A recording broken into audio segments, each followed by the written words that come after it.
Okay, right.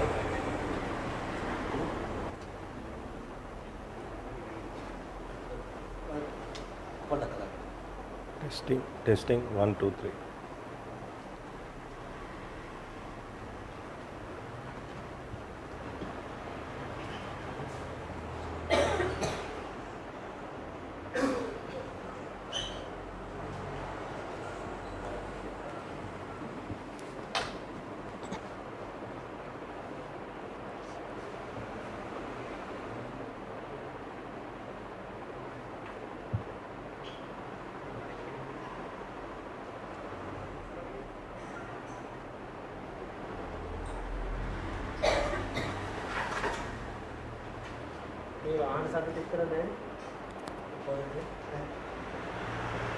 Podi වෙලා ගියාම ඒකත් වහම කට්ටිය. එතකොට එයින් ටික වෙලා ගියාම.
මේකේ ඇද්දොත් එන එක නැද්ද?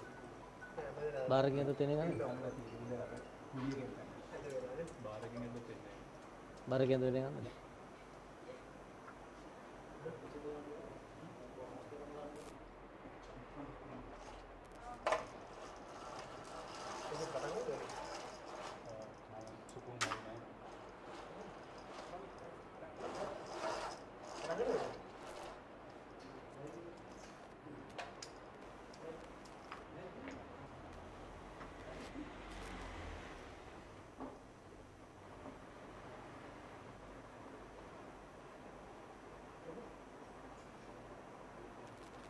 ආයිබෝවන් සුබ සන්ධ්‍යාවක් හැමෝටම අපි ලිබරල් ප්‍රජාතන්ත්‍රවාදී ව්‍යාපාරයේ විදිහට සතිපතා පවත්වන මේ සාකච්ඡා මාලාව යටතේ අද අපි විශේෂයෙන් සාකච්ඡා කරන්නේ ඊටම කාලීන මාතෘකාවක්.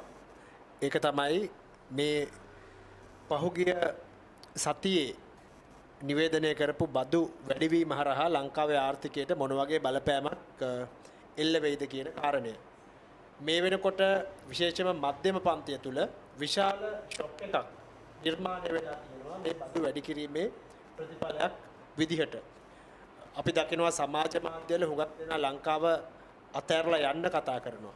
එතකොට ඒකත් එක්ක ලොකු අවධානමකට මුහුණ දෙනවා ලංකාවේ ගොඩාක් ක්ෂේත්‍ර. තොරතුරු තාක්ෂණ ක්ෂේත්‍රය විශේෂයෙන්ම සෞඛ්‍ය ක්ෂේත්‍රය විශාල අවධානමකට මුහුණ දෙනවා කියලා වාර්තා පළ වෙලා තියෙනවා. මේ බදු වැඩි වීමේ ප්‍රතිඵලයක් මිනිස්සු ලංකාව අතහැරලා යන්න වැඩිපුර උත්සාහ කරන ගතියක් තේන්න තියෙනවා කියලා මේ මූලික වාර්තාවල කියවෙනවා. ඒක එක පැත්තක්. අනෙක් පැත්තෙන් ලංකාවේ තියෙන විශාලම සංවාදය තමයි මිනිස්සු බදු ගෙවන එක මිනිස්සුන්ගේ ප්‍රශ්නයක් නෙවෙයි. නමුත් ඒ ගෙවන බදු පාවිච්චි වෙන විදිහ ගැන විශාල අර්බුදයක් අවුලක් සමාජයේ තියෙනවා.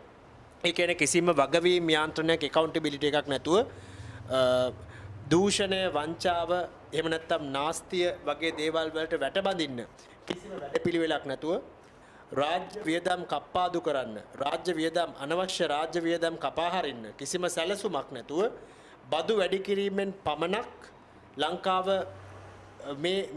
මේ ආර්ථික අර්බුදයට උත්තරයක් හොයන්න පුළුවන්ද? එහෙම බදු වැඩි කිරීම පමණක් මිනිස්සුන්ගේ පැත්තට එක දාන එක කොච්චර සාධාරණද කියන ගැටලුවත් මතු කරනවා හුඟක් අය.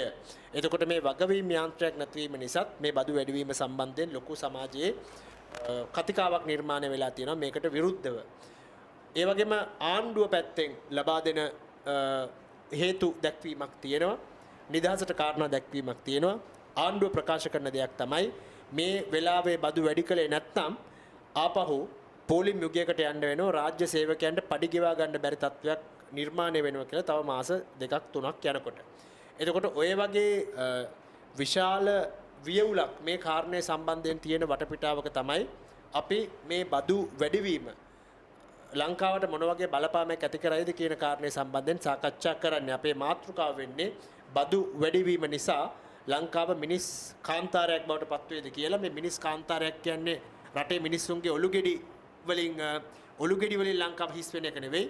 ලංකාවේ ආර්ථිකයට වටිනාකම් එකතු කරන්න පුළුවන් මානව ප්‍රාග්ධනය human capital එක ලංකාවට අහිමි වෙයිද කියන කාරණය. ඒ යටතේ human capital එක මානව ප්‍රාග්ධනය අතින් ලංකාව කාන්තාරයක් වෙයිද කියන එකයි අපි මේ හරහා සාකච්ඡා කරන්න උත්සාහ කරන්නේ. ඒ වගේම අපි තව මේකෙදි ඉතා වැදගත් කාරණයක් මතු කරන්න බලාපොරොත්තු වෙන මේ සාකච්ඡාව තුළ මේ බදු වැඩි කිරීම මීට වඩා වෙනස් විදිහකට කරන්න ක්‍රමවේදයක් තියෙනවද කියලා මීට වඩා තාර්කික අන්දමට මේක කරන්න පුළුවන් විදිහක් තියෙනවද කියන එකත් මේක යටතේ අපි සාකච්ඡා කරනවා. එතකොට අද අපේ මේ සාකච්ඡාවට එකතු වෙනවා මේ විෂය සම්බන්ධයෙන් ප්‍රාමාණිකයන් දෙදෙනෙක් මේ විෂය සම්බන්ධයෙන් දැනුම තියෙන සම්පත්දායකයන් දෙදෙනෙක් මුලින්ම අදහස් දක්වන්නේ චන්දු එපිටවල මූල්‍ය වෙළඳපොළ සහ ප්‍රාග්ධන වෙළඳපොළ සම්බන්ධ විශේෂඥයෙක්. ඒ වගේම ප්‍රසන්ත අබේකෝන් මූල්‍ය සහ කළමනාකරණ ශාස්ත්‍රයේ විශේෂඥයෙක්. ඔවුන් දෙදෙනා මේ සම්බන්ධයෙන් අදහස් දක්වනවා. මේ වැඩසටහන සිංහල ඉංග්‍රීසි භාෂා දෙකෙන්ම ක්‍රියාත්මක වෙනවා. ඕනෑම භාෂාවකින් අපේ සම්පත්දායකයන් අදහස් දක්වන්න පුළුවන්.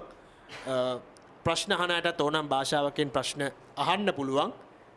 අපි කතා කරමු කොහොමද මේ කාරණයක් එක්ක අපි මේ ලංකාවේ අනාගතය ඉස්සරහට ගෙනියන්න කියලා මේ වගේ ඊටාම තීරණාත්මක සහ ව්‍යාකූල වටපිටාවක. මුලින්ම සාකච්ඡාව ආරම්භ කරන්නේ චන්දුගෙන්. චන්දු තමන්ගේ අදහස් දැක්වීම මම හිතන්නේ ඉංග්‍රීසි භාෂාවෙන් සහ සිංහල භාෂාවෙන් දෙකෙන්ම කරයි. අපි චන්දුගෙන් ආරම්භ කරලා ඊට පස්සේ අපි ප්‍රසන්තගේ අදහස් දැක්වීමට යන් මූලික අදහස් දැක්වීම පස්සේ අපිට ප්‍රශ්න අහන්න සාකච්ඡා කරන්න පුළුවන්. සමාජ මාධ්‍ය ඔස්සේ ඔබ මේක බලනවා නම් ඔබේ ප්‍රශ්න කමෙන්ට් විදිහට දාන්න පුළුවන්. අපි පුළුවන් විදිහට ඒවා මේ අපේ සම්පත්දායකයන්ට යොමු කරලා උත්තර ලබා ගන්න බලාපොරොත්තු වෙනවා. Chandra, you can start.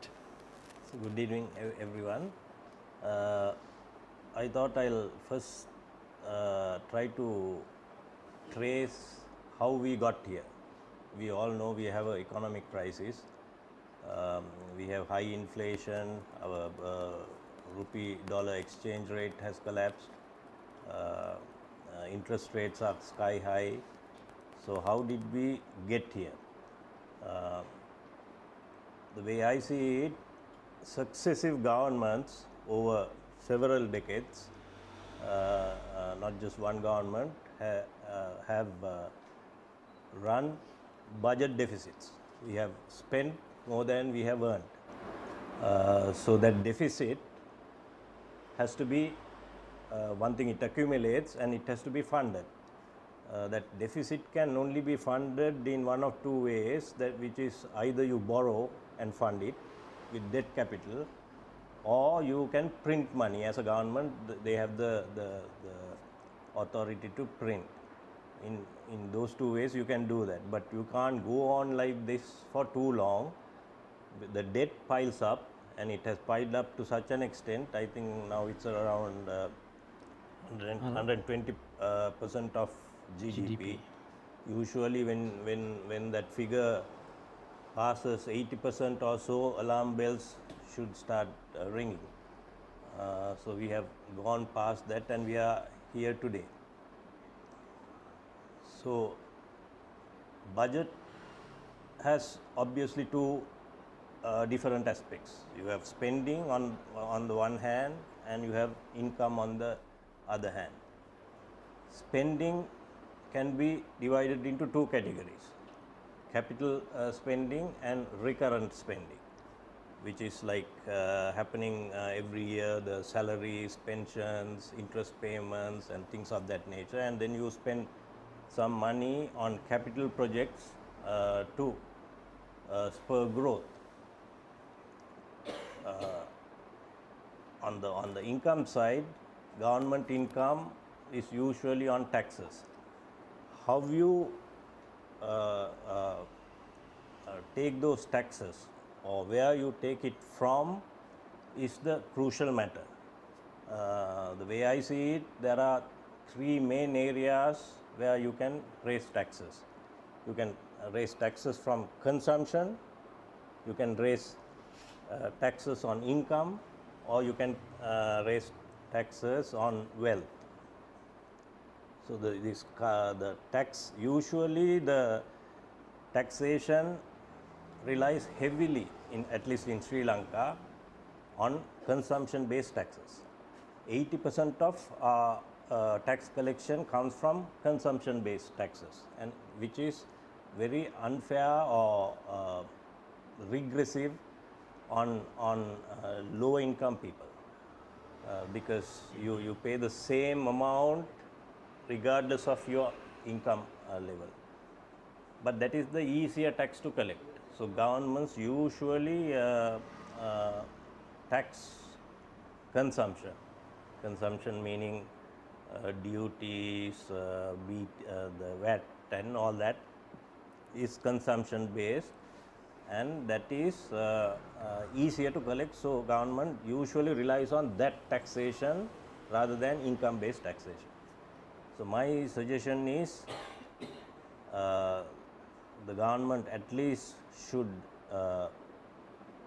take another look at how we tax our public, and shift away from consumption based taxes and move on to income based taxes and wealth based taxes. I can go into details later. This is just opening a few remarks.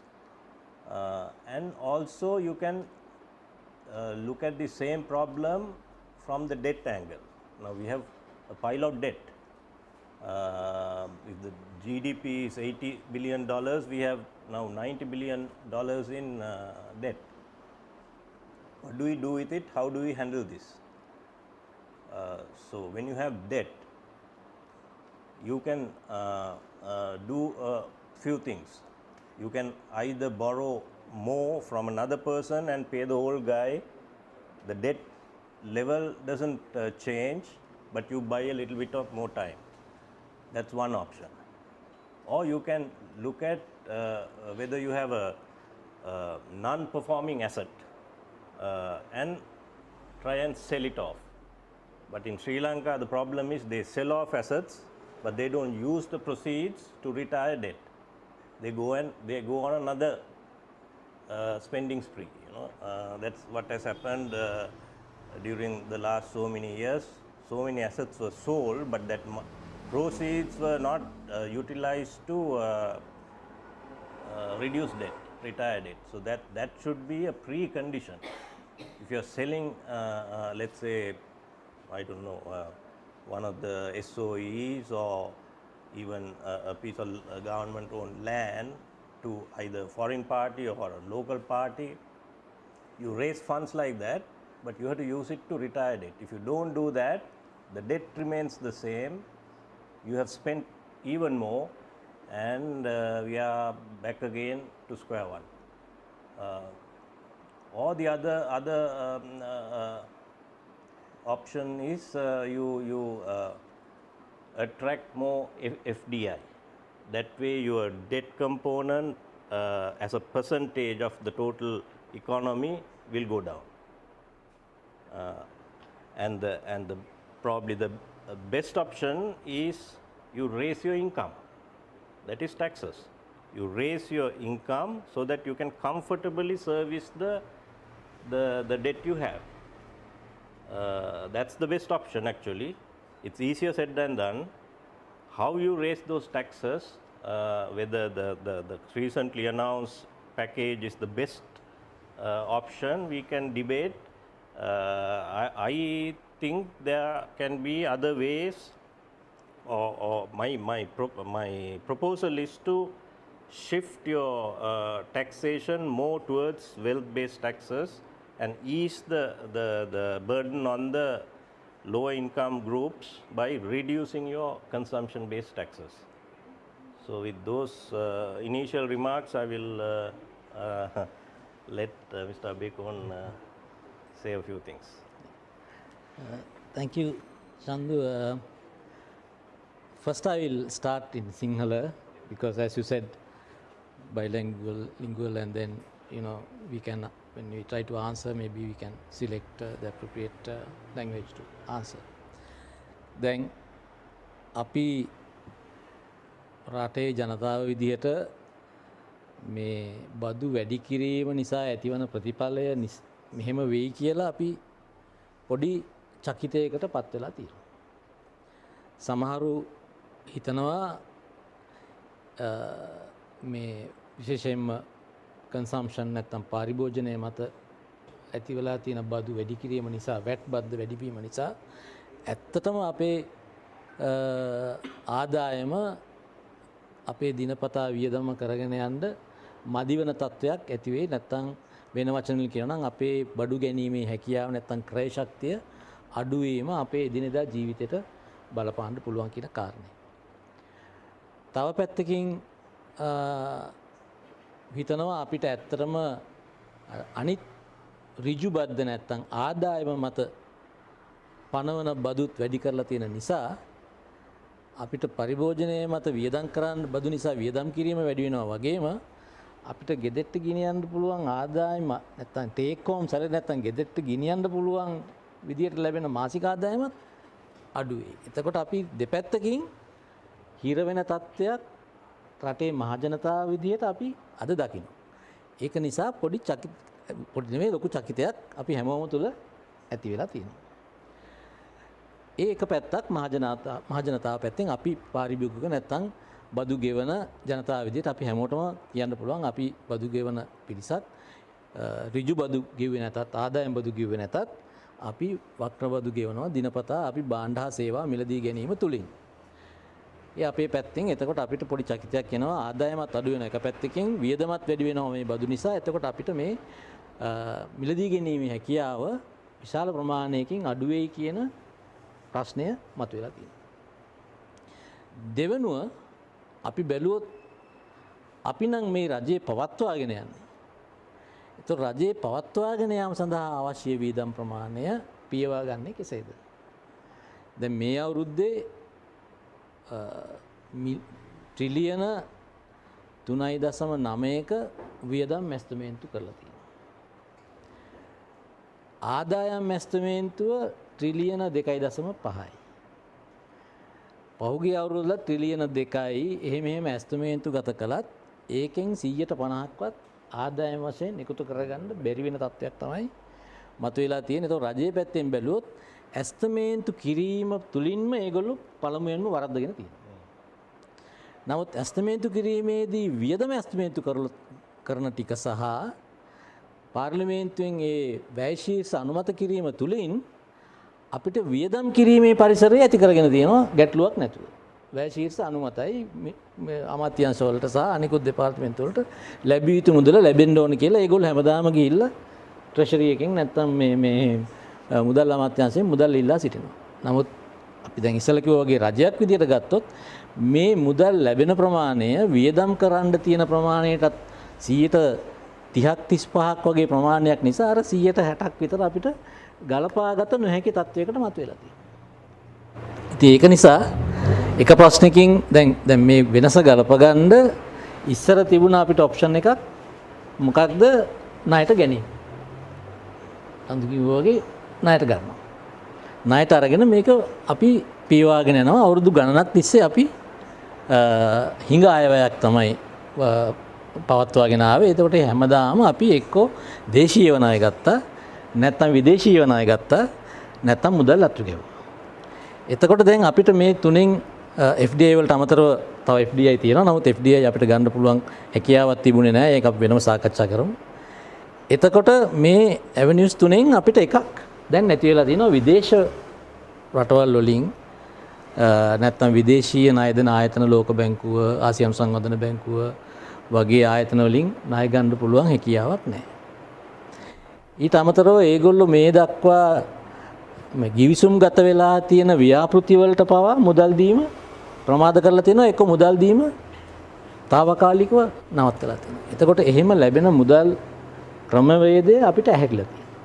ඉතින් ඒක නිසා රජයක් විදිහට දැන් උගතෝකෝටික ප්‍රශ්නයකට මැදි වෙලා තියෙනවා මේ වෙනස අපි ගලපා ගන්නේ කෙසේද කියලා. ඉතින් රජයක් විදිහට ඒගොල්ලෝ ඒ ප්‍රශ්නෙට මැදි වෙලා ඉන්නවා. මහජනතාව විදිහට අපි බදු ගෙවන ජනතාව විදිහට අපි තව ප්‍රශ්නයකට මැදි වෙලා තියෙනවා. ඕක තමයි අද තියෙන තත්ත්වය. එතකොට සිසිර ඉස්සෙල්ලා මේ ආරම්භයේදී කතා කරපු නැත්නම් අපිට දුන්න ප්‍රවේශය තුල කිව්වා මේ අගය එකතු කරන මිනිස් සම්පත මේ தත්ත්වයේ තුල මොන වගේ දෙයක්ද වෙන්න පුළුවන් කියන එක. ඉතින් අපිට එක එක තැන් වලින් මේක දකින්න පුළුවන්. එක එක තැන් වලින් අපිට මේක විශ්ලේෂණය කරන්න පුළුවන්. ඉතින් අපි සාකච්ඡාව අරගෙන යමු ඉදිරියට. මම ප්‍රවේශයක් විදිහට කිව්වේ මහජනතාව මේ தත්ත්වයේ දකින විදිහ සහ රජය විදිහට දකින தත්ත්වය.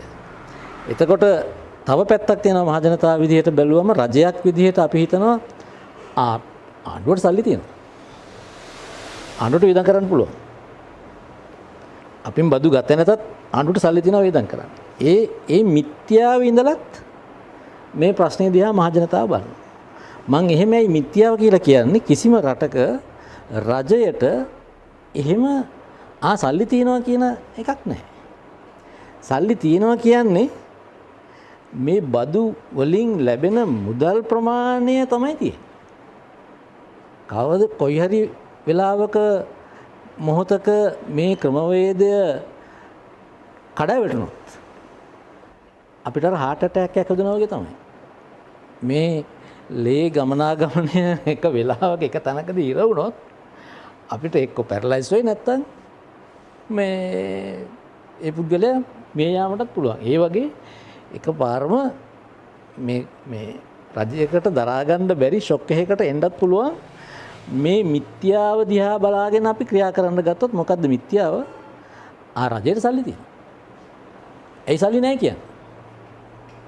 එහෙම එකකුත් තියෙනවා. එතකොට සිසිර තව පැත්තක් මතු කරලා මේ ලබා ගන්න නැත්නම් අපි දායක වෙන මුදල් ප්‍රමාණය බදු විදිහට අපි සියලුම දෙනාම රජයට ලබා දෙන ආදායම කෙසේද පරිහරණය කරන්නේ ඒ පිළිබඳ වගවීමක් තියනවද කියන එක. මට හිතෙනවා අන්න එතන තමයි අපි විශේෂයෙන්ම විශ්ලේෂණය කරලා බැලිය යුතු තැන. අපි මොනවා හරි දායකත්වයක් ඉන්ටර්වෙන්ෂන් එකක් කරනවා නම් අපි විශේෂයෙන්ම කළ යුතු තැන එතනයි කියලා. මම එතනින් දැනට නවතින්නම්. අපි සාකච්ඡාව අරගෙන යනකොට බලමු කොහොමද අපි මේක ගලප ගන්න පුළුවන් වෙන්නේ කියලා.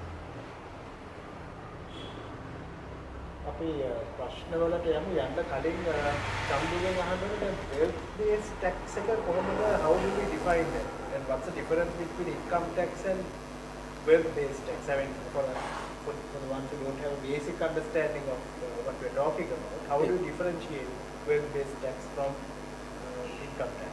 Yeah, so any government can only tax you. There are certain taxation principles.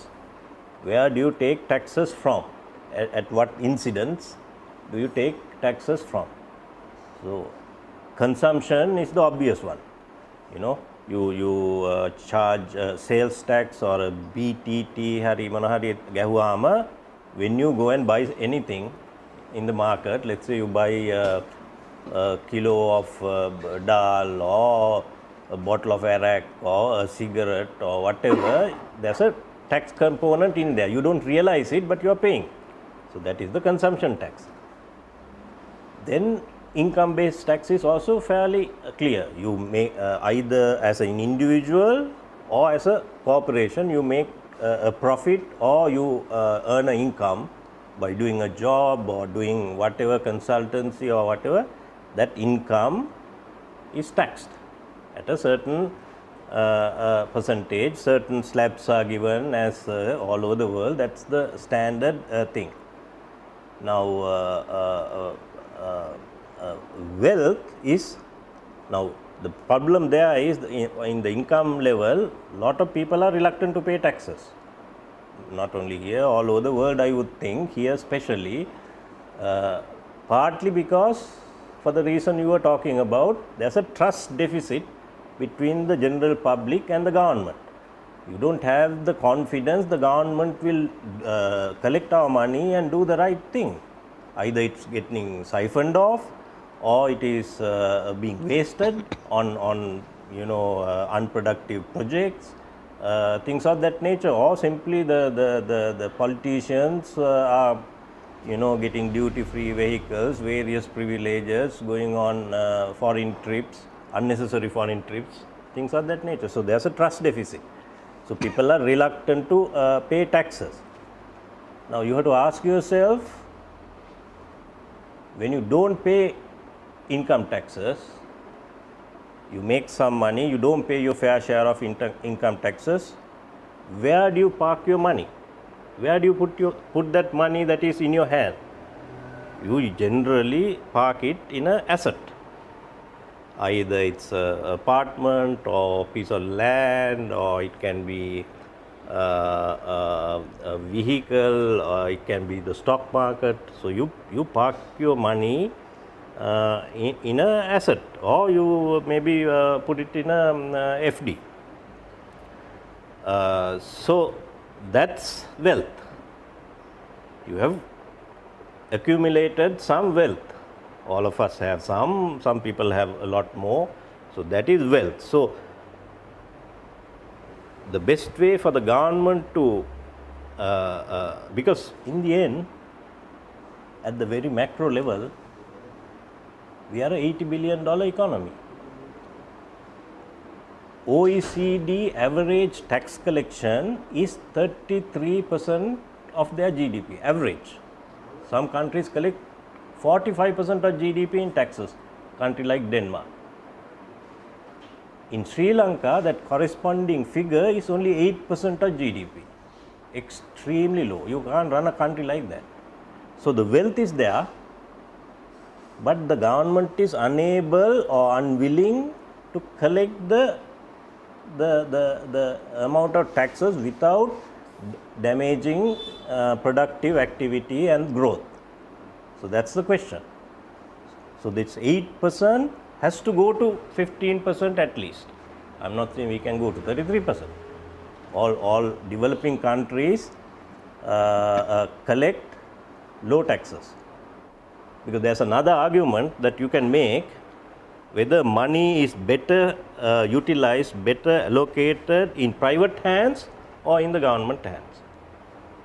Usually anyone would argue in private hands money is better allocated, better invested, more efficiently invested. So that's the argument. But that doesn't mean the government shouldn't get their fair share, because it provides certain services like the security, the police force, the court system, various services are provided. So to maintain those services that can only be provided by the government, and the public needs that, especially law and order, you need the funds. So the government must now go from this 8% to first 12%, 15%, I would say go up to 18% of GDP at least in tax collection. How do you collect this fairly?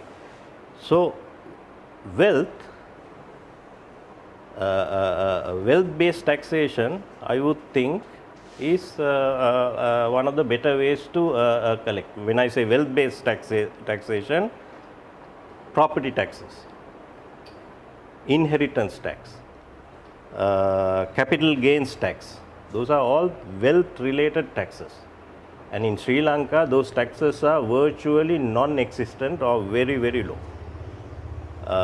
So I am suggesting taxes should be shifted more towards that, because now we are asking people to pay more for the mistakes done by someone else.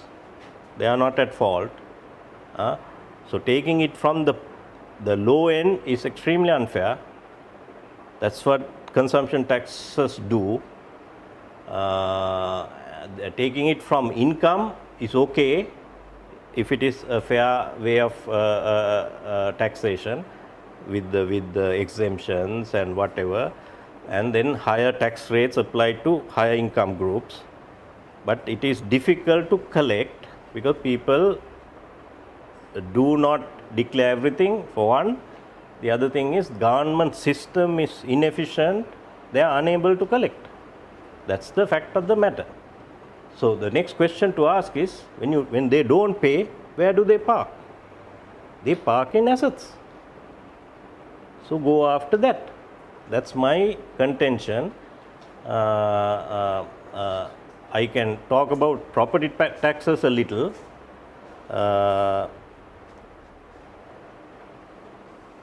Property taxes all over the world, ලංකාවේ කියන්නේ municipality rates කියලා කියන්නේ.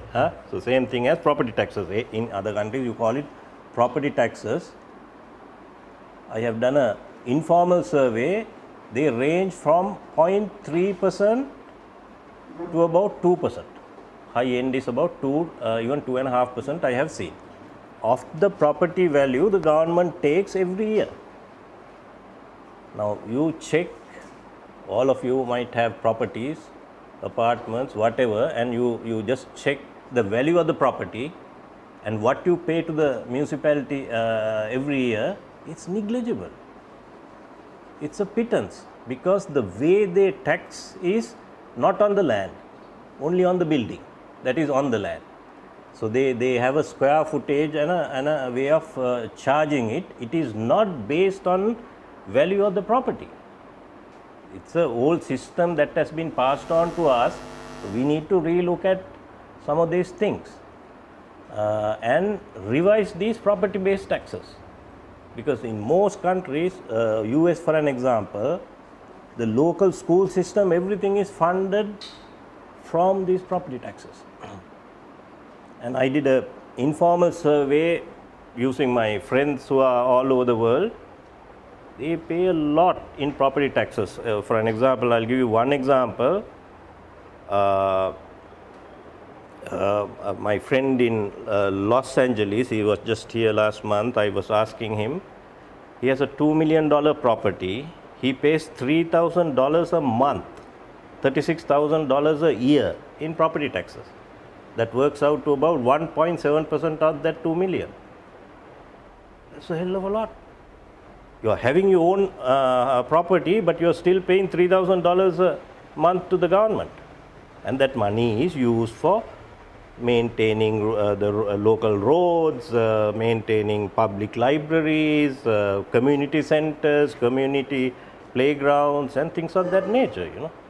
So property taxes can be very clearly utilized in an effective way to fund the shortfall we have, and that is not going to hurt the poor, because you can exempt properties that are worth 10 million rupees and below, or 20 million rupees and below. You can exempt, or you can maintain the current system for them, and then start increasing from there onwards. Now, if you buy a 100 million property in Colombo today, you are liable to pay 40,000 rupees, something like 40,000 rupees a year in property taxes, which is a pittance. If you work out the percentage, it is 0.0004% or something like that. So that has to be increased, because you can't buy a 100 million rupee property and say I don't have money to pay annual property taxes or annual rates. You can't say that. But if you have inherited something from your father and been living there for 30-40 years, that property can be valued separately, even if it is in a expensive area. That can be taxed at a lower rate. So that's one good way. Then I will get into the capital gains taxes. In 2017, the government brought a capital gains tax on land sales, I think 10% or something. That also, if you hold it for 10 years, it becomes zero. All over the world, capital gains taxes are like that. If you buy anything and sell within a short period, your tax rates are higher. If you hold it for a very long time, it can become zero. That's all over the world. That is this thing. So you can come up with some formula, and here now, like let's say the stock market, you can make any amount in capital gains in the Sri Lankan stock market, and that is capital gains tax free.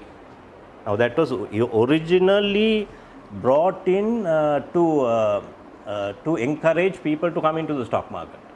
In fact, I was at the SCC, and we used to promote Sri Lankan Stock Exchange, and that was one of the selling points, that there is no capital gains tax in Sri Lankan stock market. But at the same time, there are plenty of Sri Lankan investors who are making obscene amounts of money in the stock market, and they are not liable to pay taxes. So should that be relooked, re-evaluated? Because I find it indefensible at this stage, especially where government needs the funds. You need to look at all these things, because that is not going to hurt the small guy. Again, the retailers can be exempted. Smaller trades can be exempted. The bigger trades, someone who makes 100 million rupees in capital gains taxes in the stock market should be taxed something, not the smaller guy. So that can be exempted. So capital gains is another area that you can look at. Once you start, I don't know the numbers to say by increasing this percentage, Colombo municipality can raise this much of taxes in a year. I can't say that, because I don't have the figures with me. How many units are there, how many apartments are there, how many households are there, how many commercial establishments are there. I don't have that figure. But obviously the government has it, or you can get it from somewhere, either statistics department or the central bank or the Colombo municipality, and work out to see if you raise it by this amount, this much money can be raised, and maybe that can be used to reduce some of the unfair or unreasonable or regressive consumption taxes on, let's say, on a kilo of sugar, because that is something everyone uses, everyone needs it. Maybe reduce that. You can. In the end, you have to balance the overall budget. That's the bottom line. So that's one. The third one is inheritance taxes. In all countries or most countries, there's an inheritance tax. When wealth is passed on from one generation to the next, there's a tax. In UK, it is 40%. 40% is taken by the government. In a country like Japan, it's 60%. I'm not saying we have to go there. All I'm saying is, when parents pass on wealth that they have accumulated to the next generation, at that point, a tax has to be charged, because the children are getting it virtually without any effort or any work. So that is a good place to government to take something out. Of course, there are complications there, because some people don't have the cash flow, they may have the assets. All that can be sorted out, but that has to be paid. Now, one of the things that when Queen died, she passes on that enormous wealth to Charles, but he is not liable to pay inheritance tax there, and that's the major issue there. Should it be allowed like that? Because everyone else pays inheritance tax, and that's 40%. So that's a large chunk. Let's say you pass on a property worth 50 million, government will take 20 million out of that. So that's a lot of money.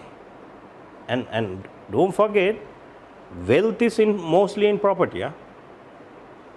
The second maybe is in stocks, right? But mostly it's, when I say real estate, land, apartments, things of that nature. So that is what we should look at, because there you can collect lots of taxes for the government to balance this budget, because you have to collect. You have to collect from somewhere, and the wealth is there in the country. How do you raise it in a fair manner, so that the poor guy doesn't get squeezed further? ඒක තමයි challenge එක. That is the challenge we have, and I think it can be done. But of course, my suspicion is at the highest level, lot of lobbying is going on, and they block some of these laws from being enacted, because those who are making policy are also property owners, and so they wouldn't want this. And in fact, I am saying it against my own self-interest, because that is the right thing to do. In the end, I'm sure all of us here are from a middle class perhaps background, and all of us have some property either from parents or wherever, so we'll all have to pay higher this thing if that is enacted, but it has to be done, and that's the fair way to do it. So that's my yes. දැන් අදහසක් මතුවනේ කොහොමද මේම ආදායම රජයේ ආදායම වැඩි කරගන්නේ කියලා. ඒක පැත්තක් තමයි අපි දැන් ඔය සමන් දුන්න කාරණය. ඒ වගේම මම තව දකිනවා කරුණු දෙකක්. එකක් තමයි අපිට අහන්න පුළුවන් රජයේ විසින් ලබාගත යුතු සියලුම ආදායම් ලබා ගත්තාද? කොපමණ ආදායම් ප්‍රමාණයක් අපි අතහැරලා දැම්මද? දැන් උදාහරණයක් විදිහට කිව්වොත් එහෙම අපි කතා කරා මේ සීනි ආනයනය ගැන. ඒ වෙලාවේදී නීතිය වෙනස් කිරීම තුලින් රජයට ලැබිය යුතු ආදායම අපි අහිමි කරනවා. එතකොට එහෙම ලැබිය යුතු ආදායම අහිමි කරන තත්වයක් රජයම ඇති කරලා ඊට පස්සේ කියනවා අපිට ලොකු ගණන් ගෙවන්න වෙනසක් තියෙනවා කියලා. ඒ වෙනස දැන් අපි බ්‍රිජ් කරන්න යනවා කියලා. නැත්තම් ගලපන්න යනවා. එතකොට අපි මේ රජය කියන දේට රටේ ජනතාව විදිහට ශ්‍රී ලාංකිකයෙක් විදිහට සවන් දුන්නොත් අපිට සානුකම්පිතව සවන් දෙන්න බෑ. මොකද ඔය ප්‍රශ්නේ නිසා. මොකද ලබාගත යුතුව තිබුණ තැනින් ලබාගත යුතු මුදල ලබා නොගෙන මේ තියෙන හිඟය විශාල කරලා කියනවා දැන් අපි ලොකු ප්‍රශ්නයක මැදි වෙලා ඉන්නවා. එතකොට ඒක අපි රජයට බල කරන්න ඕන. එහෙම නොකළ යුතු තත්වයකින් රජය පවත්වාගෙන යන්න ඕනේ. එහෙම වුණොත් මේක තව ටිකක් ගලප ගන්න පුළුවන්. මම හිතනවා ඔය වෙල්ත් ටැක්ස් එක ගැන කතා කරන්න එක හේතුවක තමයි ඒ ක්‍රමය තුනේ තමයි වෙල්ත් එක ඇති කරගෙන තියෙන්නේ. ඔව් ඒක හරි. හරි? ඒක හරි.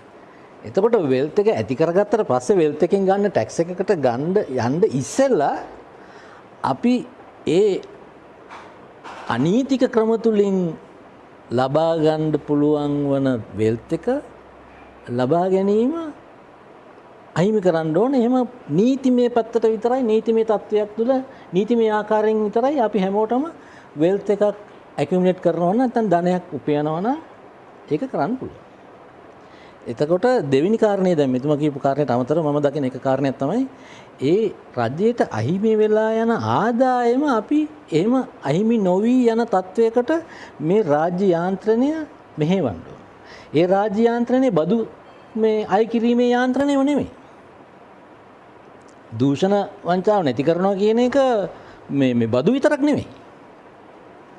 ඒ දෙවෙනි කාරණේ. තුන්වෙනි එක තමයි අපේ බදු අය කිරීමේ ක්‍රියාවලිය තුලම අපි වරදගත තැන් තියෙනවා. දැන් මම මීටත් ඉස්සෙල්ලා මේ වගේම සාකච්ඡාවේදී මත කරපු එක උදාහරණයක් තමයි මේ ලංකාවේ මේ රත්තරන් පරිභෝජනය. ලංකාවේ ටොන් 10ක් අවුරුද්දකට රත්තරන් පරිහරණය වෙනවා. ටොන් 10ක්. ඉන්දියාවේ ටොන් 800ක්. මුළු ලෝකෙම ටොන් 4000ක්. අපි ලංකාවට ආවොත් මේ රත්තරන් ටොන් 10 කොහොමද ලංකාවට ගේන්න පුළුවන් ක්‍රමවේදය? ඉස්සර තිබුණා බැංකු දෙකක්. ඒ බැංකු වලින් තමයි මේ රත්තරන් ආනයනය කළේ. එතකොට බැංකුවෙන් ආනයනය කරනකොට මේ අර වෙන මේ පුද්ගලයන් විසින් ආනයනය කරනවා වගේ HS කෝඩ් මාරු කරලා වෙන භාණ්ඩ ගේනවා වගේ කන්ටේනර් එක දාලා හංගලා රත්තරන් ගේන්නේ නැහැ. ඒගොල්ලන්ට එහෙම ගෙනල්ලා මේ බැංකුව තුල ඒක ගිණුම්ගත කරන්න, account කරන්න, report කරන්න බෑ. එතකොට ඒ බැංකුව වලින් ආනයනය කරනකොට ආනයනය කරපු ටනේජ් එක ටොන් කීයක් ගෙනාවද? ඒකේ වැලියු එක කීයද? ඒකට ගිය යුතු ටැක්ස් එක ඒගොල්ලෝ ගෙවනවා. අද තත්ත්වය තමයි ටොන් 10ක් ආනයනය පරිභෝජනයේ තිබුණා වුණත් පොත්පත් තරම් බැලුවොත් එහෙම එක ටොන් එකක්වත් ලංකාවට ගෙනලා නැහැ. නමුත් ටොන් 10ක් ජනතාව විසින් පරිහරණය කරනවා අවුරුද්දකට. ඇයි දැන් මේක මෙහෙම වෙලා තියෙන්නේ? කවුරු හරි අපි ආනයනය කරොත් එලිපිට සහ නීතිමය තත්ත්වයේ තුල 115ක බද්දක් ගෙවන්න. රත්තරන් මිල අපිට ලංකාවෙන් මේ මුද්ද ගත්ත කියලා අපිට මේක 115ක් වැඩි කරලා කියන්න පුළුවන්ද අපි එංගලන්තෙට ගියොත්? අපි සිංගප්පූරුවට ගියොත් මේ මුද්දේ වටිනාකම ඔයා සිංගප්පූරුවෙන් ගත්ත මුද්දේ එකම වේට් එක නම් තියෙන්නේ. එකම කැරට් 24 හරි 18 හරි නම් තියෙන්නේ. කැරට් ප්‍රමාණය එක නම් ඒක වෙනසක් වෙන්න බෑ. ඩොලර් 100ක් අපි මුළු ලෝකේ ඕන තරම් අරන් ගියොත් ඩොලර් 100යි. ඇමරිකානු ඩොලර් 100 නම්. ඒ වගේ තමයි මේ රත්තරන්. එතකොට මේක ස්වයංක්‍රීයව මිල තීරණය කරන ක්‍රමවේදයක් තමයි මේ රත්තරන් සහ මුදල් වල තියෙන මුදල් ඒක වගේ වෙනස් කරන්න බෑ අපිට ඕන විදිහට. එහෙම තත්වයක් නොතකා හරිමින් අපි 115ක බද්දක් දැම්මොත් වෙන්නේ 15ක බද්දක් අය කරොත් වෙන්නේ අපි කිසි කෙනෙක් සාමාන්‍ය විදිහට ඉම්පෝට් කරන්නේ නැහැ. ඒක මොකද උනේ? වෙන අයථා මාර්ග වලින් මාර්තිකයට එනවා. එතකොට අපි වරද්දාගත්තේ රටේට ලැබිය යුතු ආදායම නැති වුණා. මොකක් නිසාද? වැරදි ක්‍රමවේදයක් පාවිච්චි කරනවා. අපි කියනවා 115ක් ගෙවන්න කියලා. ඒක මේ කර්මාන්තයේ යෙදිලා ඉන්න කිසිම කෙනෙකුට දරන්න පුළුවන් මාකප් එකක් නැත්නම් ටැක්ස් එකක් නෙමෙයි. 115ක රත්තරන් වලින් අගයක් නිර්මාණය කරන්න බෑ. මේ ඒකට කියන්නේ මේ හැකියාව නැත්නම් ක්‍රාෆ්ට්මන්ෂිප්. ඒ ක්‍රාෆ්ට්මන්ෂිප් එකට තමයි ගෙවන්නේ. ඔයා නිර්මාණය කරනට වඩා හොඳ විදිහකට මුද්දක් වෙන කෙනෙකුට නිර්මාණය කරන්න පුළුවන්. ඒක තමයි ක්‍රාෆ්ට්මන්ෂිප්. නමුත් වේටේජ් එකට ගෙවන මුදල සමානයි. ඊට වඩා ගෙවන්නේ. ඉතින් ඒ ක්‍රාෆ්ට්මන්ෂිප් එකට ගෙවන මුදල 115ක් වගේ ලොකු ගාණක් ගන්න පුළුවන් ක්‍රාෆ්ට්මන්ෂිප් එකක් ලංකාවේ නැහැ. ලංකාවේ එහෙම ඩිසයිනර්ස්ලා නැහැ. එතකොට එකක් අපේ වැරදි බදු අනුපාතයක් නිර්මාණය නීතිගත කිරීම තුළින්ම ඒ ලැබිය යුතු ආදායම් ප්‍රමාණය ලබා ගන්න බැරි ගන්නට අපි ගේට්ටු වහලා තියෙනවා. ඒ කර්මාන්තය කඩන් වැටෙනවා. ඒ කර්මාන්තයට කවුරුත් අලුතෙන් එන්නේ නැහැ. ඒ මේක කිසිම හිතා ගන්න බෑ. අද 15යි කියනවා, හෙට 18යි කියනවා. ආය 105ට විතර අඩු කරනවා. ඕක 2007 2005 6 වගේත් අධික බද්දක් තිබිලා ඒක ඒ කර්මාන්තකරුවන් විසින් රජයට ඒ තත්ත්වය පෙන්වලා දුන්නාට පස්සේ ඕක අඩු කරලා යම්කිසි කාලයක් එහෙම තිබුණා. නමුත් මේ එක එක කාලෙදී මේ ප්‍රතිපත්ති හඳුන්වලා දෙන ප්‍රතිපත්ති වෙනස් කරන බදු ප්‍රතිපත්ති වෙනස් කරන අය මට පේන දෙයක් තමයි මේක හරියට විශ්ලේෂණය කරලා බලන්නේ. ඒ කර්මාන්තකරුවන් එක්ක සාකච්ඡා කරන්නේ. කර්මාන්තකරුවා දිහා බලනවා ස්වර්ණාභරණද ගේම දෙන කට්ටිය තමයි. දෙන්න ඕන බෙල්ල ගලවිලා යන්න කියලා අර වගේ එකක් දානවා. එහෙම මේ රටේ ආදායම බදු ආදායම කියන්නේ රටේ ජනතාව විසින් කරන ලද වගය වැඩි කිරීම මත අර මල නොතලා රොන් ගන්නවා වගේ අය කරගන්න ප්‍රමාණයක්. මොකද මෙතුම කිව්වා වගේ අර පබ්ලික් ගුඩ්ස් දෙන්න ඕන නිසා අපි හැමෝටම ආරක්ෂාව දෙන්න ඕන. නීතිමය පද්ධති පවත්වාගෙන යන්න ඕන. නිකන් උගන්වන්න ඕන ළමයින්ට උගන්වන්න ඕන. ඉතින් ඒ වෙනුවෙන් ගෙවන්න ඕන නිසා ඇත්තටම රජයට ආදායම් තියෙන්න ඕන. නමුත් ඒක ගන්න ක්‍රමවේදය සෑහෙන්න වරද්දගෙන තියෙනවා. එතන මෙතුම කියපු කාරණයට වඩා මම අලුතෙන් කියන කාරණා දෙක තමයි අර රජයට අහිමි වන ආදායම අහිමි නොවන විදිහට ක්‍රියාත්මක වෙන්න කියලා අපි රජයට බල කරලා ඉන්න ඕන. අපි ඒ වෙනුවෙන් අදහස් පළ කරන්න ඕන, සටන් කරන්න ඕන, ඒක මහජනතාව තුළ ස්ථාපිත කරන්න ඕන මේ අදහස. තුන්වෙනි එක තමයි අර මල නොතලා රොන් ගන්නවා වගේ ගන්න ක්‍රමයට මේ නිලධාරී කණ්ඩායම කටයුතු කරන විදිහට අපි ඒගොල්ලන්ව ඒකට යොමු කරන්න ඕන. එහෙම වුණාම තමයි මේක කලෙක්ට් කරගන්න පුළුවන්. ඔය මිතුමස මේ අදහස් කරපු දේ වුණත් ක්‍රියාත්මක කරන්න බැරි වෙනවා. අර ලොබින් එකත් ඒකේ කොටසක් තමයි.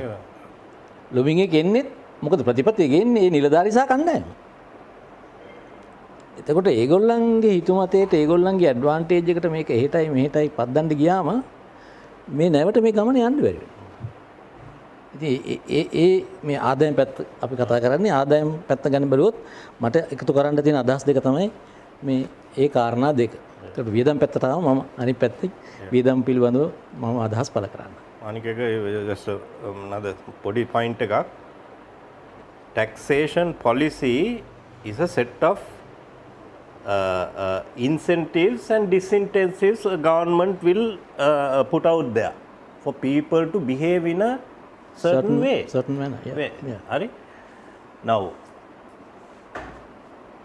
if someone starts a business, goes through all the hassles, permit aragena, building hadala, මිනිසුන්ව hire කරලා අරවා මේවා කරලා business කරලා when you make a profit, if that is taxed at 28%, 30%, and you have a stock market where you can put that money and make a capital gain, and that is not taxed, effortless money there. What is the incentive for anyone to start a industrial business and go through all the hassle? So you are disincentivized because that is where the jobs are created. When I invest in the stock market, that doesn't create any jobs. I am just investing in an asset and waiting it till it appreciates, sells and makes a capital gain. Easiest way. And that profit is not taxed. When you start a business, go through all the hassle, employ people, maybe export something, that is taxed at a higher rate. So there's a mismatch in or misplaced set of incentives. So taxation must be properly fine-tuned to encourage people to start industries. That should be taxed at a lower this thing, not capital gains. So that's the other point I want to make.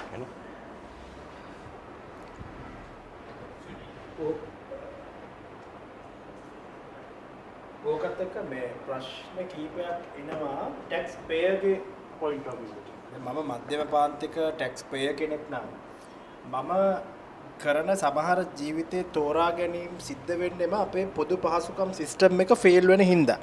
එයි මම car එකක් ගන්න උත්සාහ කරන්නේ මොකද මට පොදු ප්‍රවාහනය ගැන විශ්වාසයක් නැහැ. මට ගුණාත්මක බවකින් යුතු පොදු ප්‍රවාහනයක් ඇත්තටම නැති හින්දා තමයි මම පුද්ගලිකව කාර් එකක් ගන්න තැනට පෙළඹෙන්නේ. ඇයි මම වෙනම ගෙදර සෝලර් පැනල් එකක් හරි එහෙම නැත්නම් වෙන පවර් ජෙනරේටර් එකක් හරි වෙනම පවර් ජෙනරේට් කරගන්නේ මට රිලයබල් ඉලෙක්ට්‍රිසිටි සිස්ටම් එකක් පොදු පහසුකම් යටතේ හදලා දීලා නැහැ. ඇයි මම මගේ දරුවෙක් පුද්ගලික පාසලකට හරි එහෙම නැත්නම් ජාත්‍යන්තර පාසලකට හරි දාන්න උත්සාහ කරන්නේ මට ඒ ළමයාට ඉංග්‍රීසිම ගන්නන්න ඕන හින්දාම නෙමෙයි. ඒ ළමයාට ගුණාත්මක අධ්‍යාපනයක් ලබා දෙන පබ්ලික් ස්කූල්ස් තියෙනවයි කියලා මට විශ්වාසයක් නැහැ. ඒ කියන්නේ ගෙදර ළඟම තියෙන පාසලෙන් ලබා දෙන පහසුකම් ගැන, ඒ පාසලේ උගන්වන ගුරුවරු ගැන, එහෙම නැත්නම් ඉන්න ගුරුවරු ප්‍රමාණය ගැන මට විශ්වාසයක් නැහැ. එතකොට ඒ නිසා හොඳ පාසලකට, කොළඹ ජනප්‍රිය පාසලකට යන්න ළමයි ඇතුළත් කරගන්න බැරි වුණොත් මම උත්සාහ කරනවා පුද්ගලික පාසලකට හරි එහෙම නැත්නම් ජාත්‍යන්තර පාසලකට හරි ඒ දරුවා දාන්න.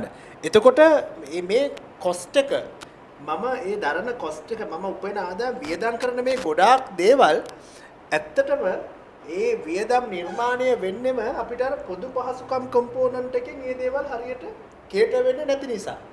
එතකොට අපි එක්තරා විදිහක විෂම චක්‍රයක විෂස් සයිකල් එකක හිර වෙලා ඉන්නවා. දැන් බදු ගෙවුවොත් මේ පොදු පහසුකම් අපිට ආණ්ඩුවට තරක කරන්න පුළුවන්. ඒක කරන්න බදු ගෙවන්න 30%ක 40%ක ඒ වගේ GDP එකෙන් 33% බදු එකතු කරගත්තොත් ඔයගොල්ලන්ට මේ පහසුකම් දෙන්න පුළුවන් කියන. නමුත් අනෙක් පැත්තේ මම හිර වෙලා ඉන්නේ වියදම් එක. මම හිර වෙලා ඉන්න ගොඩාක් වියදම්. ඇත්තට මධ්‍යම පාන්තික මේ එක්තරායි මධ්‍යම පාන්තික හිර වෙලා ඉන්න ට්‍රැප් එකක්. ඉන්න උගුලක්. මම දරන ගොඩක් වියදම් දරන්නේ අර පොදු පහසුකම් වලින් මට ඒ දේවල් සිද්ධ නොකරන නිසා. පුද්ගලිකව මට සිද්ධ වෙලා තියෙනවා මගේ වැඩ ටික මම බලා ගන්න. එතකොට මේ ට්‍රැප් එකෙන් අපිට එළියට එන්න විදිහක් තියෙනවද? critical question එක නෑ ඔබතුමා කියන්න. මේ ට්‍රැප් එකෙන් තමයි අපි එළියට යන්න ඕන. හැබැයි අපි මේ පිටනකින් එළියට යනවා වගේ හරි ගෙදරින් එළියට යනවා වගේ හරි ක්ෂණයකින් ඒක කරන්න බැරි වෙනවා. මොකද දැන් ඔය පරිභෝජන රටාවත් එකපාරම වෙනස් කරන්න බෑ. ඉස්කෝලේකට දැම්මොත් ළමයා එයා ඒ කාලේ ඉවර වෙනකන් එතනින් සාමාන්‍ය දෙමව්පියෙක් වෙන හොඳ ඉස්කෝලයක් හම්බුනොත් මිසක් එතනින් අයින් කරන්නේ නැහැ. එතකොට හොඳ ඉස්කෝලයක් අපි බැලුවොත් රජයෙන් පවත්වාගෙන ඉස්කෝලේක නම් මේ තියෙන තත්වයේ ඉඳලා මහ ජනතාව නැත්තම් අම්මා කෙනෙක් හරි තාත්තා කෙනෙක් හරි අපේක්ෂා කරන තත්වයට ගුණාත්මකතාවයෙන් අධ්‍යාපනයක් දෙන ඉස්කෝලයක් බවට පත් වෙන්නේ කෙටි කාලයක් තුලදී එහෙමපත් වෙන්නේ නැහැ. එතකොට මේ විෂස් සයිකල් එකෙන් එළියට යන්න ඕන.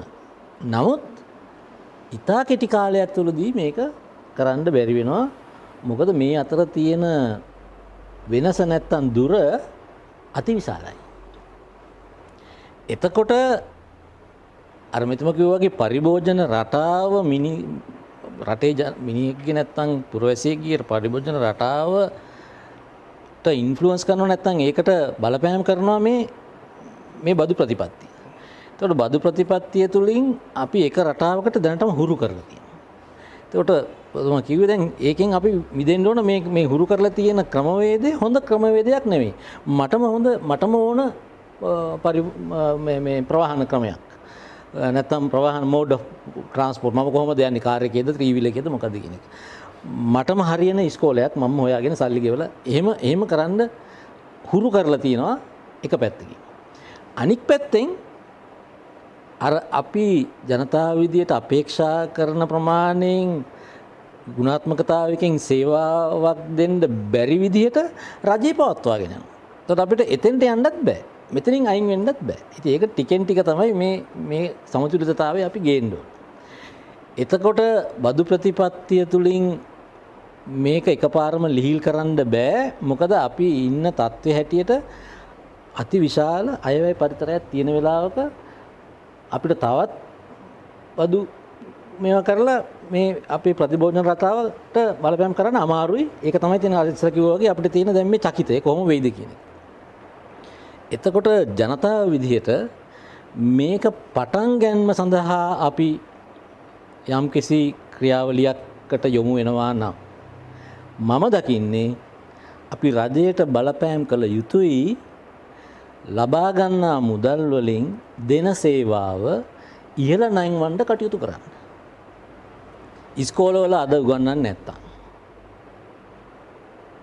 අපිට කියන්න වෙනවා මේක හරියන්නේ නැහැ. you need to be accountable. ඔයා මේ වැඩේට වගවීම බාර ගන්න ඕන. අධ්‍යාපන අමාත්‍යාංශයේ ලේකම්තුමා රටේ ඉස්කෝලේට යන මිලියන 4ක් වන දරුවාගේ අනාගතය පිළිබඳ වගකීම ගන්න ඕන. ඒ වගකීම තමයි ලේකම්තුමා විදියට අස්සම් කරලා ඒ পদවිය ලබා ගැනීම තුලින් කරන්නේ. නමුත් මම හිතන්නේ එහෙම අස්සම් කරලා পদවිය ලබා ගත්තත් හදවතින්ම දැරිය යුතු වගකීම අඳුනගෙන ඒක තේරුම් අරගෙන මේ අය මේක අස්සම් කරලා পদවිය බාරගත්තා කියලා මම හිතන්නේ නැහැ. කීප දෙනෙක් ඇරෙන්නේ. එහෙම හොඳයි ඉන්නවා. අපේ යාළු මිත්‍රයොත් ඉන්නවා. මේ පිළිබඳව අපිත් එක්ක කතා කරනකොට අපිට තේරෙනවා කොතරම් දුරට කනගාටුදායක විදිහටද ඒගොල්ලෝ ක්‍රියාත්මක වෙන්නේ මේ ක්‍රියාවලිය හරියට ක්‍රියාත්මක වෙන්නේ නැති නිසා. නමුත් අපි ආරම්භයක් ගන්න ඕන. ඒක නිසා අපි පොදු ජනතාව විදියට රජයට බල කළ යුතුමයි. මේ ලබා ගන්න මුදල මොකක් වුණත් ණය හරි ලබාගෙන අවුරුද්ද අන්තිම වෙනකොට ඒ ටික පියවනවනේ. පඩි ගෙවන්න ඕන අයට පඩි ගෙවනවා සල්ලි ගෙවලා හරි. නඩත්තු කරන්න ඕනේව නඩත්තු කරනවා සල්ලි අච්චු ගාලා හරි. තෙල් ගහන්න ඕන වාහන වලට තෙල් ටික ගහනවා සල්ලි අච්චු ගාලා හරි. නමුත් ඒ තුලින් මහජනතාව අපේක්ෂා කරන ලද ප්‍රතිඵල ලබා දුන්නාද නැද්ද? ඒ පිළිබඳව මහජනතාවගේ අදහස කුමක්ද? අපෙන් කවදාද අහලා තියෙනවද? අධ්‍යාපන අමාත්‍යාංශයෙන් දෙමාපිය විදිහට අපෙන් කවදාද අහලා තියෙනවද? අපි විසින් මේ දක්වා ලබා දුන සේවාව ගැන ඔබගේ සතුටු අසතුටුදායක තත්ත්වය මොකක්ද කියලා? අපේ සෞඛ්‍ය සේවාව ගැන කවුරුත් එහෙම අහලා තියෙනවද? ඒ තත්ත්වයට අපි මහජනතාව විදිහට මේ මතය මහජනතාව තුළ තැන්පත් කරන්න ඕන. මේක ස්ථාපිත කරන්න ඕන. මිනිස්සුන්ට පුරුදු කරන්න ඕන මේ ප්‍රශ්නය අහන්න. මගේ පුතා ඉස්කෝලේක අවුරුදු 12ක් ඉගෙන ගත්තොත් A level දක්වා රිසල්ට්ස් ආවට පස්සේ එයාට ඒ ලැබිය යුතු ප්‍රතිඵල ලැබිලා නැත්තම් වැඩ තුනෙන් නැත්තම් හතරෙන් දෙකක් ෆේල් නම් මට ඉස්කෝලේට ගිහිල්ලා විදුහල්පතියෙන් අහන්න පුළුවන් what you have to say about it. මොකද්ද මේ ප්‍රතිඵලය ගැන ඔයාට කියන්න තියෙන්නේ? මොකද ඔයා තමයි මගේ පුතා මේ ක්‍රියාවලිය තුල අවුරුදු 12 කරගෙන ගියේ. අපි කිසි කෙනෙක් මහ ජනතාව විදියට එහෙම ප්‍රශ්න කරන තත්ත්වයට තාම ඇවිල්ලා නැහැ. ඒක නිසා රජය බොහොම පහසුවෙන් යනවා. රජයේ නිලධාරීන් බොහොම පහසුවෙන් රස්සාව කරගෙන යනවා. බොහෝ දෙනෙක් හැබැයි කුඩා කණ්ඩායමක් ඉන්නවා. අපි මේක සාකච්ඡා කරනවා වගේම ගැඹුරින් දැකලා ගැඹුරින් ඒ පිළිබඳව හිතලා ක්‍රියාත්මක කරන කොටසක් ඉන්නවා. ඒක මම නැහැ කියන්නේ නැහැ. නමුත් සමස්තයක් විදියට ගත්තම අපේ රට තිබ්බ තත්ත්වයේ හැටියට බැලුවොත් අපි දිනෙන් දින මේ රජයෙන් දිය යුතු සේවා භාණ්ඩ හා සේවා වල ගුණාත්මකතාවය කඩා වැටලා තියෙනවා. ඒක නිසා තමයි අපි අර වගේ පරිභෝජන රටාවකට යන්නේ. අද වෙනකන් අපිට ප්‍රවාහනය පිළිබඳ ප්‍රතිපත්තියක් නැහැ. ලියපු නැති unwritten policy is there. What is the unwritten policy? You find your own mode of transport. ඔයාට පුළුවන් ක්‍රමවේදය ඔයා හොයාගන්න. බයිසිකලයක් තියෙන කෙනා බයිසිකල යනවා. අපිත් තරුණ කාලේ බයිසිකලේ තමයි ගියේ. අපි ඉස්සෙල්ලාම ගත්තේ බයිසිකලේ තමයි. මොකද බස් එකේ යන්න බෑ. හිර වෙලා, තද වෙලා අපි මේ ගණකාධිකාරණේ මේ ඉගෙන ගන්නකොට අර විගණනය කරන ෆයිල් අරව ඒවා දාගෙන බස් එකේ යන්න බෑ. මේ ලොකු ෆයිල්. ඒව කරගන්න ඉතින් අපි බයිසිකලයක් ගන්න. අදත් ජනතාව එහෙම තමයි. කාර් එකක් ගන්න පුළුවන් වුණාම කාර් එකක් ගන්න. සමහර කට්ටිය ඉන්නවා 3 wheel එක යනවා ලංකාවේ කොළඹ ඉඳලා අම්පාරට. කොච්චර දුරද බලන්න. ජපානයේ පුරවැසියෙක් එහෙම කවදා හරි යනවද? කියන්නේ long distances වැඩි දුර ගමනාන්තයක් තමන්ගේ බයිසිකලේ හරි කාර් එක හරි එලවගෙන යනවා පිටතක් තියෙනවා. එහෙම පොලිසිස් නැහැ. ඒ පොලිසිස් එන්නේ නැත්තේ මෙහෙම මේ රාජ්‍ය යාන්ත්‍රණය පිළිබඳ දැක්මක් නායකින්ටත් නැහැ. ඒ දැක්ම ඇතිකරන්න නිලධාරී කණ්ඩායමටත් අපහසුතාවක් වෙලා තියෙනවා. අර කීප දෙනෙක් මේ දැක්ම ගත්තට ඒක ක්‍රියාත්මක කරන්න අපහසුතාවක් වෙලා තියෙනවා. ඉතින් අද අපි ඇවිල්ලා තියෙන තත්ත්වය තමයි අර මිනිස් සම්පත් නැති වෙන තත්ත්වයට එයිද කියන ප්‍රශ්නෙට ආරම්භය තමයි එතන. අපි එතෙන්ට යමු. මම කියන මේ තර්කය තමයි නැත්නම් මගේ යෝජනාව තමයි මේ භාණ්ඩා සේවා රජය විසින් දෙය යුතු දේවල් දෙන්න අපේක්ෂා කරන සහ දිය යුතු දේවල් දීම සඳහා වගවීමට ලක් වෙලා තියෙන දේවල් ඒ වගවිය යුතු ආකාරයෙන්ම ක්‍රියාත්මක කළ යුතුයි. ඒ වෙනුවෙන් ඒගොල්ලෝ වගවීමට පත් කළ යුතුයි. එතකොට තමයි මේක උඩට යන්න පටන් ගන්නේ. ඉතින් ඒ වෙනුවෙන් අපි පෙළ ගහිමු. අපි බදු ගෙවන්න ওই විදිහට අපි ඒ වෙනුවෙන් පෙළ ගහින්න ඕන. බදු වැඩි කියලා අඬනවට වඩා ඒ වෙනුවෙන් පෙළ ගැහෙන්න කියලා අඬන එක තමයි මම හිතන්නේ අපිට මේ වෙලාවේ කරන්න ඕන.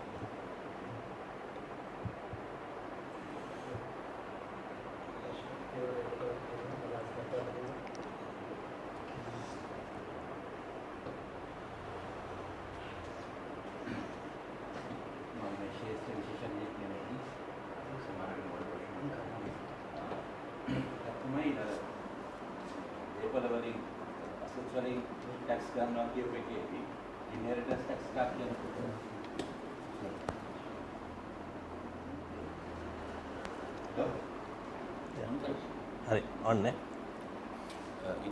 ඉන්හෙරිටන්ස් ටැක්ස් එකක් ගන්නකොට එතන ඇත්තටම වෙල්ත් ක්‍රියේෂන් එකක් වෙන්නේ නැහැනේ ට්‍රාන්ස්ෆර් එකක් වෙන්නේ නේ. එතකොට අපි වෙල්ත් ක්‍රියේෂන් එක ඉන්සෙන්ටිවයිස් කරන්නේ නැහැ. අපි සල්ලි ගන්න ක්‍රමයක් හොයාගන්නවා. එතකොට රටට අලුතෙන් සල්ලි ඇවිල්ලා නෙමෙයි අපි ඒක ගන්න. අපි තියෙන එකෙන් අර මනුස්සයා අලුතෙන් ආයෙ එකක් ගෙවන්න ඕනේ. එයාට තිබිච්ච ටිකෙන් හරිය නැත්නම් එයා බලන්න ඕනේ ඒකෙන් අලුත් විදියකට ආදායම හම්බ කරන එක. එහෙම වෙනව නම් කමක් නැහැ. රයිට්. එතකොට දැන් මේ ප්‍රශ්නේ ඔක්කොම මැක්‍රෝ ලෙවල් එකේ උඩින්ම ගිහලා බැලුවාම අපි හදන්නේ මේ අපිට තියෙන ටික කොහොම හරි කල්පනා කරන විදිහ ප්‍රශ්නේ තියෙන්නේ අපිට හම්බ කරන විදිහ ඉම්ප්‍රූව් වෙලා නැහැ. එතකොට ලෝකේ දියුණු වෙන ප්‍රමාණයට රට ඒ රේට් එකට දියුණු වෙන්නේ නැත්නම් හියුමන් කැපිටල් එකේ රේට් එකට ඉම්ප්‍රූව් වෙන්නේ නැත්නම් අපි එන්න වලට යන්නේ. ඒතර ඔක බෙදා ගන්න විදිහ කොහොම වුණත් අපි අන්තිමට වලේ. ඒතර ඒ ගැන තියෙන ප්‍රාර්ථනාව මොකක්ද මන් දන්නේ නැහැ. අපි පාලනයේ ගවර්න්මන්ට් එකේ හරි හරි. දැන් අපිට තව අවුරුදු 10කින් නැත්නම් 20කින් 50කින් වෙනකොට අපි ලෝකයේ දියුණු වෙන වේගයට සාපේක්ෂව අපිට ඒ ලෝකයෙන් ගන්න පුළුවන් දෙයක් ගන්න නැත්නම් අපි මේ රොටි කකා ඉන්න වෙනවනේ. ලෝකයෙන් එක ගනුදෙනු කරන්න අපේ වටිනාකම් වැඩි කරගන්න මේක හසුරුවන්නේ කොහොමද මේ ටැක්ස් පොලිසි එක? ඔබතුමා ගන්නවද වෙල්ත් ටැක්ස් එක ගැන? ඔව් වෙල්ත් ටැක්ස් එක ගැන අනිත් ටික. හැමතිස්සෙම ඉතින් ටැක්ස් ගහන්නේ වෙල්ත් ක්‍රියේෂන් එක තැනම නෙමෙයි. ට්‍රාන්සැක්ෂන් ලෙවල් එකේ ටැක්ස් එකක් ගහන්න පුළුවන්.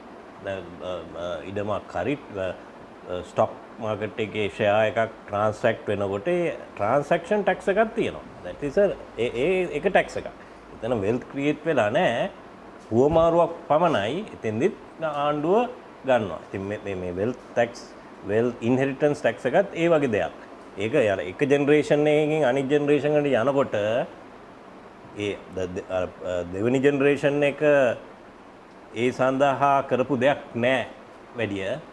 තාත්තාමනේ මේ කරලා තියෙන්නේ. ඒක ඒ ප්‍රින්සිපල් එක උඩ එතන ටැක්ස් එකක් ගහනවා ලෝකෙ හැමතැනම. සාමාන්‍ය කරන. ඒ කියන්නේ ඒකේ තියෙන දැන් කියුබාවේ වගේ එහෙම පාත්තකේ කිසි දෙයක් පුතාට දෙන්නේ නැහැ. කියුබාවේ තාත්තගේ එහෙම ඒවා ඕකේ අතරමැද අවස්ථාවක් නේ ඔකනේ. අපි කියන්නේ තාත්තා සමාජයට වැඩදායක වුණාට ඔයා වැඩදායක වුණොත් තමයි ඔයාට හම් වෙන්නේ. ඒකින්ද තාත්තගෙන් ගන්න පුළුවන් ඔයාට මෙච්චරයි කියලා කියලා ඒක. ඒ වගේ මේ මට්ටමේ ඒ කියන්නේ ඉතින් ඒ ටැක්ස් එක අනිත් රටවල් වලටත් වඩා වැඩි කියන එකනේ ඔයා කියන්නේ. මොකද ඒක කියුබා වල අනික් තැන් වල කියුබා ටැක්ස් ඒ කියන්නේ කියුබා තියෙන ඉතින් මේක ඒගොල්ලෝ කියන්නේ මේ මෙරිටොක්‍රසි එකේ දෙමව්පියන්ගෙන් උරුමයට ළමයට එච්චර මේ අයිතියක් නැහැ. හරි අපි දැන් අපි තාත්තා හම්බ කරලා මහන්සිලා ළමයි වෙනුවෙන් හැදලා තිබ්බොත් අපි කියනවා ඒක ළමයින්ට මේ යම් කිසි උරුමයක් තියෙනවා කිව්වා කියනවා ළමයින්ට එහෙම දෙන්නේ නැහැ. ළමයා තනියෙන් ඒක අර සෝෂල් පොලිසි එකක් තියෙන්නේ. ඒ කියන්නේ වෙල්ත් ඇකියුමුලේට් වෙන්න දෙන්නේ නැද්ද? ඒකද කතාවද ඔයා කියන්නේ? තාත්තගේ ගෙදරවත් ළමයට හම්බ වෙන්නේ නැහැ. ඒක ආණ්ඩුව ගන්නවා. ඒක තාත්තට දෙන එක තාත්තට දෙනවා ළමයා හදාගෙන ඉවරයි. ළමයා මේ ආර්ථිකයට එක්ක වෙනකොට ළමයාට තාත්තගෙන් මොකොත් හම්බ වෙන්නේ නැහැ. තාත්තා විරුණාම ඒක නෑ හරි ඉතින් ඒ ගෙදර ඒ කියන්නේ ආණ්ඩුවට යනවාද කියන එකද ඒ කියන්නේ? මගේ අවබෝධයට ඔව් ඒ කියන්නේ 100% tax නේ ඒ කියන්නේ. That is in other words 100% is taxed by the government. ඒකේ ප්‍රශ්නේ තියෙන්නේ අපි දැන් මෙරිටෝක්‍රසි එකක් නේ හදන්න යන්නේ. එතකොට අපි දැන් ළමයි වෙනුවෙන් කියලා කරන්නේ නැහැ. ඒ රටේ මිනිස්සු ළමයින්ට කළා වැඩක් නැහැ. ඒක ළමයින්ට කියලා හම්බ කරලා ළමයින්ට කියලා ඉතුරු කරලා එහෙම නෙමෙයි. ඒගොල්ලන්ගේ ફોකස් එක තියෙන්නේ වෙන මොකක් හරි. අපි ඉන්න තරමට පුළුවන් තරම් ප්‍රොඩක්ටිව් වෙලා ඉන්නවා වගේ කියලා එකක් තමයි තියෙන්නේ. ඒක මේ චින්තනයේ සම්පූර්ණ වෙනසක් ඒක. අර මේ මාත් කතා කරපු මේ කියන්නේ අපි දැන් කරලා ආණ්ඩුවේ අධ්‍යාපනය සෙන්ට්‍රලයිස් කරලා තියෙන්නේ මධ්‍යගත කරලා තියෙන්නේ. සමහර ඉස්කෝල සෙන්ට්‍රල් ගවර්න්මන්ට් සමහර ඉස්කෝල එතකොට මේ මධ්‍යගත කරපු එකේ ඉන්න වැඩ කරන කට්ටියට අපි ගිහිල්ලා කතා කරලා කිව්වට ඔයගොල්ලෝ මෙහෙම කරන්න එපා. ඒගොල්ලෝ අපිට වග කියන්නේ නැහැ. ඒකට කතා කරලා වැඩක් නැහැ ඒගොල්ලොත්. ඒ කියන්නේ මධ්‍යගත වීම නෙමෙයි විමධ්‍යගත වෙන්න ඕනේ. විමධ්‍යගත වෙලා ඒගොල්ලෝ හම්බ කරන ආදායමෙන් දුර තැනකට આવොත් අන්න කස්ටමර්ට ඒගොල්ලෝ ආන්සර්. නැත්නම් ඒගොල්ලන් බිස්නස් එකෙන් කෙලවෙනවා. මධ්‍යගත කට්ටියට ගිහිල්ලා කෑ ගැහුවාම වැඩ නැහැ. දියෝ කියලා තමයි හම්බ වෙන්නේ. ප්‍රශ්නය අවසන්ද දැන් මෙහෙමයි දැන් අපි හිතනවා ඒක ඉස්කෝලය විමධ්‍යගත වෙලා ඒගොල්ලොම ඉස්කෝල පවත්වාගෙන යන තත්ත්වයට ආවොත් ඒ වගකීම ගනී නැත්තම් ගන්න එකක් නෑ කියලා. ඒක අපි ගන්න පුළුවන් එක ප්‍රවේශයක්. නමුත් ලෝකේ රටවල් තියෙනවා රජය විසින්ම අධ්‍යාපනය සම්පූර්ණයෙන්ම පවත්වාගෙන යනවා රජය විසින්ම වගවීම බාර ගන්න. අධ්‍යාපනය විතර නෙමෙයි. අපි කියමු අධ්‍යාපනය නෙමෙයි අපි හිතමු මේ ආරක්ෂාව කියලා. අපි හැමෝටම වෙනම සිකියුරිටි ගාර්ඩ්ස් තියාගෙන ආරක්ෂාව ලබා ගන්න බෑනේ. අපි ඒ උදාහරණෙ ගමුකෝ. එතකොට හරි අපිට කියන්න වෙනවා රජයට ඔයා වගවිය යුතුයි. ඔයාට වගකීමෙන් පැහැර අරින්න බෑ. අන්න ඒක තමයි අපි දැන් මේ ආර්ථික ක්‍රමයේ තුල අපි ඉස්සරහට යනවා නම් ගන්න පුළුවන් විකල්පය තමයි රාජ්‍ය යාන්ත්‍රණය තුල තියෙන සියලුම ආයතන තමන්ගේ පරමාර්ථය මේ ආයතන හදන්න යම්කිසි පරමාර්ථයක් සඳහානේ. තමන්ගේ පරමාර්ථය හඳුනාගෙන ඒ පරමාර්ථය වෙනුවෙන් වගවීම ලබාගත යුතුමයි. ඒ වෙනුවෙන් තමයි ඒක ඇති කරලා තියෙන්නේ. ඒ වෙනුවෙන්ම තමයි අපි කණ්ඩායම මේ ආයතනයේ වැඩ කරනවා නම් වැඩ කරන්නේ. ඒ වෙනුවෙන් තමයි අපි පඩි ගන්න. ඒක අපිට වගකීමක් නැහැ කියලා කියන්න බෑ. මේ පඩිය නොලැබී යාමේ තර්ජනයක් ඇතුලේ නේද ඒගොල්ලෝ කස්ටමර්ට ඇඩ්ජස්ට් වෙන්නේ? නෑ. මොකද ඒක දෙපැත්තකින් බලන්න ඕන. දැන් මම ගත්තොත් සිංගප්පූරුවේ අධ්‍යාපනය මම කියන්නේ සිංගප්පූරුවේ හැමදේම හොඳයි කියලා. මම මේක උදාහරණයක් විතර එක තැනකදී මම ඒක අරගෙන මේ ගත්ත අදහස තමයි අපි මේ සිංගප්පූරුව කරන්න යනවා. සිංගප්පූරුවේ තියෙන මේ ගුණ මෙන්න මේවා ඔයා ඒක දන්නේ නැද්ද කියලා. මම ඒකට නෙමෙයි මම ඉන්නේ. එතකොට සිංගප්පූරුවේ අධ්‍යාපන ක්‍රමේ මේ තියෙන අංශ තුන ප්‍රාථමික, මැදි සහ ඉහළ අධ්‍යාපනය. ඒ කියන්නේ ද්විතීයි අධ්‍යාපනය. තෘතීය නෙවෙයි ද්විතීය. ඒ හැම තලයටම ඉංග්‍රීසියෙන් කියනවා අවුට්කම් එකක් ඩිලිවර් කරන්න ඕනේ කියලා අවුට්කම්ස් ටික දාලා තියෙනවා. එතකොට මම ප්‍රාථමික පන්තියේ උගන්වන ගුරුවරයෙක් නම් රජයෙන් කියලා තියෙනවා මේ අවුට්කම් පහ අවුරුදු අවසානයේදී ඔයා ඩිලිවර් කරලා තිබිය යුතුමයි. ඒ සඳහා තමයි මම ඔයාව මෙතන එන්ගේජ් කරන්නේ. ඒ සඳහා තමයි මම ඔයාව ට්‍රේන් කරන්නේ. ඒ සඳහා කරන දායකත්වයට තමයි මම මේ ගෙවීම කරන්නේ. එතකොට උදේ ඇවිල්ලා මුකුත් නොකර ඉඳලා උගන්නලා නමුත් තේරුණාද නැද්ද කියන එක පිළිබඳව අදහසක් ගන්න නැතුව එකමාර වෙනකන් ඉඳලා නැත්නම් දෙක වෙනකන් ඉඳලා ගෙදර ගියොත් මට ගුරු වෘත්තියේ තව කිසිම වෘත්තියක සිංගප්පූරුවේ නියැලෙන්න බෑ. අන්න ඒ தත්වෙට රාජ්‍ය යාන්ත්‍රණය මෙහෙවන්න. හැම රාජ්‍ය සේවකයාටම මේක උඩ ඉඳලා පහළටම තල්ලු කරන්න. මේක සමහර රටවල කරලා තියෙනවා. ඒ ක්‍රමවේදවලට මම සහභාගී වෙලා තියෙනවා. ඒ වෙනුවෙන් දායක කරලා තියෙනවා. මැලේසියාවේ මේ අමාත්‍යාංශ ලේකම්වරයෙක් කාර්ය සාධන ගිවිසුම කියලා ගිවිසුමකට අවුරුද්ද මුල අස්සම් කරනවා.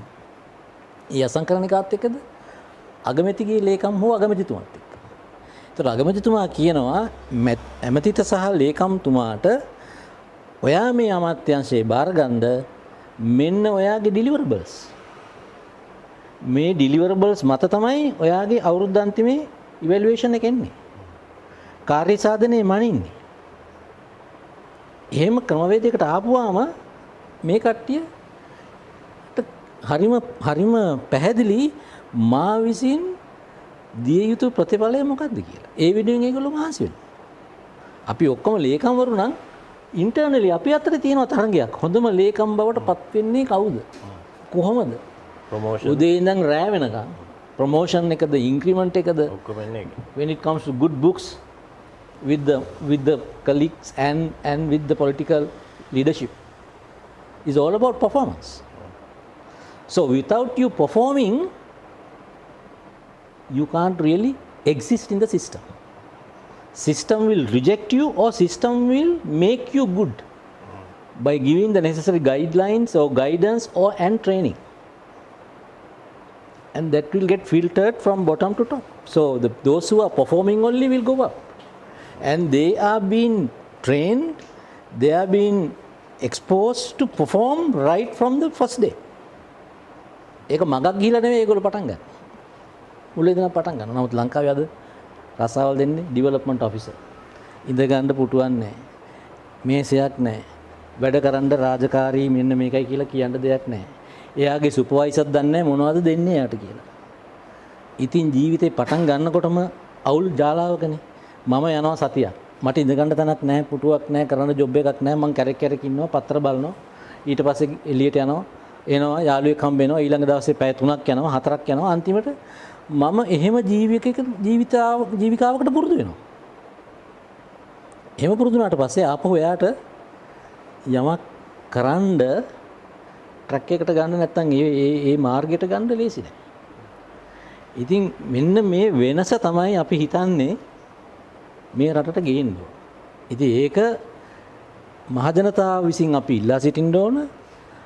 අපි ඉල්ලා සිටින එකට අමතරව අපි බලන්න ඕන අපිට කවදා හරි නායකයෙක් තෝරන්න අවස්ථාවක් අපු වෙලාවක මේ වගේ රටට වගවීමක් ගන්න මේ ප්‍රතිඵලයන් රට වෙනුවෙන් ගේන්න පුළුවන් නායකයෙක් උඩට දාන්න. එහෙම දැම්මම එයා ඒක ක්‍රියාත්මක කරයි උඩ ඉඳලා පහළට අර මැලේසියාවේ අගමැති performance agreement නැත්නම් කාර්ය සාධන ගිවිසුම අත්සන් කරනවා වගේ. දැන් ඕක අපි මැලේසියාවල කරා 2012 13 14 මම මේ රටේ හිටියා. ඊට පස්සේ වෙන රටවලත් ගියා. අන්තිමට ඕකම අපි ගිහිල්ලා කරා සිම්බාබ්වේ. ගිය අවුරුද්දේ ඒ වගේ ෆන්ක්ෂන් එකක් තිබුණා. මේ වගේ ලයිව් ස්ට්‍රීම් එකක් තිබුණා. මම මෙහි ඉඳලා ෆන්ක්ෂන් එක බලාගෙන හිටියා. එතකොට ලීගල් ඇග්‍රීමන්ට් එක හැදුවේ අපි වගේ මේ කණ්ඩායමක්. 6 දෙනෙක්ගේ කණ්ඩායමක්. ඒ කණ්ඩායම මමත් හිටියා. ඒකයි මම දන්නේ රාජ්‍ය යාන්ත්‍රණය කොහොමද මේක උඩ ඉඳලා පහළට මේ විදිහට තල්ලු කරන්නේ කොහොමද කියලා. එහෙම සිස්ටම්ස් ලෝකේ තියෙනවා. ඒවා වැඩ කරනවා. රටවල් ඒ ක්‍රමයේ තුලින් දියුණු වෙලා තියෙනවා. තවදුරටත් දියුණු වෙමින් පවතිනවා. ඉතින් මෙහෙම ඉගෙනුම් ලෝකේ තියෙනකොට අපිට ඒවා ආදර්ශයට අරගෙන ඒක ක්‍රියාත්මක කරන්න කියලා තමයි මම හිතන්නේ අපි කල යුතු දෙය කියලා.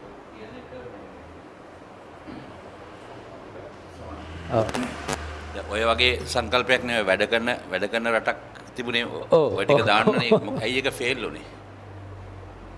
නෑ ඒක තමයි දැන් මම වැඩිම වෙලාව ගන්නත් දන්නේ නැහැ සමාවෙන්න විනාඩියෙන් කියන්න. දැන් අපිට රචනාවක් ලියන්න කිව්වොත් අපිට පෙට් ටොපික් එකක් ආවොත් දැන් රචනා ලියන්න මාතෘකා පහ දුන්නොත් අපිට පුළුවන් කියන්නේ අපි ලියන්න ගන්න ලකුණු ගන්න. එතකොට මැනිෆෙස්ටෝ එක ලියනකොට මේ වගේ කණ්ඩායමක් ආපුවාම සිකියුරිටි ගැන ලියට දාන්න කට්ටිය ඉන්නවා.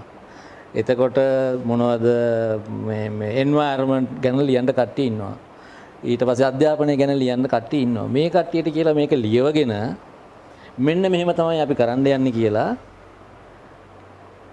ලියවිල්ලක් අපිට දුන්නා. අපි ඒක බිලීව් කරනවා. නමුත් ඔය සීලුම දෙනා එකතු වෙලා ලියපු රචනාවල තිබ්බ දේ මම නායකයා විදිහට මගේ ඔළුවට මගේ ඇඟට මගේ ලේවලට මේක ඉන්ටර්නලයිස් කරලා නැත්තම් ඒක මට අදාළ නැහැ. ඒ ගැන මම දන්නේ නැහැ. ඒ ගැන මට අදහසක් නැහැ. අදහසක් නැති වුණාම මම ක්‍රියාත්මක වෙන්නෙම නැහැ. ඇත්තටම ඒකනේ උනේ මේ 2019 මේ අපි අයවැය ගැන කතා කරනවා, බදු ගැන කතා කරනවා. මේ ප්‍රශ්නය උග්‍ර වුණ පළවෙනි අවස්ථාව කියන්නේ ප්‍රධාන අවස්ථාවක්නේ. ලක්ෂ 18ක බදු නිදහස් සීමාවක් තිබිලා ඒක ලක්ෂ 30 දක්වා වැඩි කරලා ඊටත් වඩා තවත් ලක්ෂ 12ක මේ වෙන වෙන වියදම් වෙනුවෙන් කපා හැරීම් නිර්මාණය කරලා මිලියන 4.2ක බදු මේ නැහැ කියන තත්ත්වයට ගෙනාපුවාම රටේ ආදායම ඩෝංගල බහිනවා. එතකොට 2019 ට්‍රිලියන 1.9ක් වුණ රාජ්‍ය ආදායම 2020 දී ට්‍රිලියන 1.3ට බහිනවා. ට්‍රිලියන බිලියන 600ක ආදායමක් නැති වෙනවා. තුනෙන් එකක් නැති වෙනවා. තුනෙන් එකටත් වඩා වැඩි. නෑ තුනෙන් එකක්. යෝ තුනෙන් එකක් නැති වෙනවා.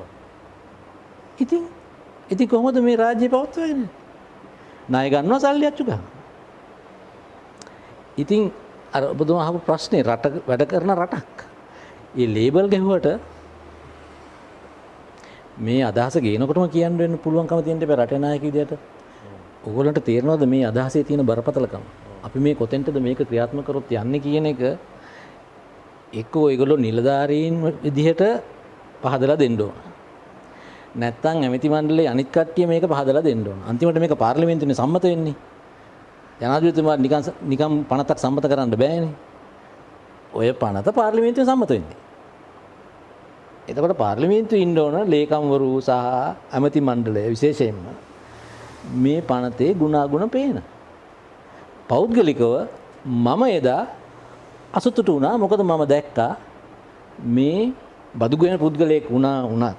මොකද දැන් මිලියන 1.8 මිලියන 4.2කට යනකොට මම සතුටුයි. මොකද මට ලොකු ටේක් හෝම් ඉන්කම් එක වැඩි වෙන අවස්ථාවක්. නමුත් අර මගේ මෙතුව කිව්වා කර ඉන්ඩිවිජුවලි බලන්න නැතුව රටක් විදියට බැලුවොත් මේ සතුටු වෙන්න බෑ. මම නැවේ යනකොට මට මේ අද වේල රෑ වේල හොඳට හම්බ වෙනවා. ඒ ගැන සතුටු වෙනවා. නමුත් මම දකින්න ඕන මම දැන් මේල කෑවට හෙට උදේ වෙනකොට මේ නැව ගිලෙනවා. එතකොට අද රෑ කෑමේකේ තියෙන පැවැත්මක් ඒකේ අදහසක් ඒකේ අගයක් තියෙනවා. අන්න ඒ ලොකු පින්තූරේ අපි බලන්න මිනිස්සුන්ට පුරුදු කරන්න ඕන.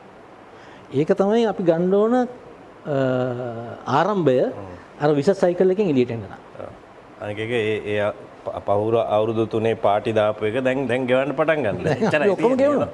අනික එක දැන් ඔබතුමා කිව්වනේ අර ඉන්ට්‍රොඩක්ෂන් එකේ මේක කාන්තාරයක් වේද කතාව.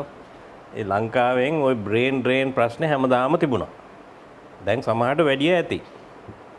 දැන් හිතලා බලන්න අපි දොස්තර කෙනෙක්ව ට්‍රේන් කරනවා all the way to be a MBBS this thing taxpayers investment free training වෙන රටක නම් $500,000 වියදම් කරන්න ඕනේ දොස්තර කෙනෙක් වෙන්න ට්‍රේන් වෙන්න. මෙහෙ නිකන් taxpayer ගෙවලා ඌ පාස් අවුට් වෙලා අවුරුදු දෙකෙන් he migrates and he gives this thing to some other country and he pays 40% of his salary in taxes, no complaints. දැන් මෙතන මේ after tax increment එක වැඩුණාට පස්සේ වුණත් 350 මට කවුරු හරි දැක්ක මේ work out කරලා තිබුණා 350,000 මාසෙකට salary එකක් ගන්න කෙනෙක් ඒක high salary එකකුත් නෙමෙයි low salary එකකුත් නෙමෙයි 350,000 කියන්නේ මැද හරිය ගන්න කෙනෙක්ගේ tax liability එක 52,000 So that is 15%. Your effective tax rate is 50%. That is not something you should complain about. You should pay that. In most countries, mid-level එකට යනකොට you are paying 30%. High level එකට යනකොට you are paying 40-45. What's the issue?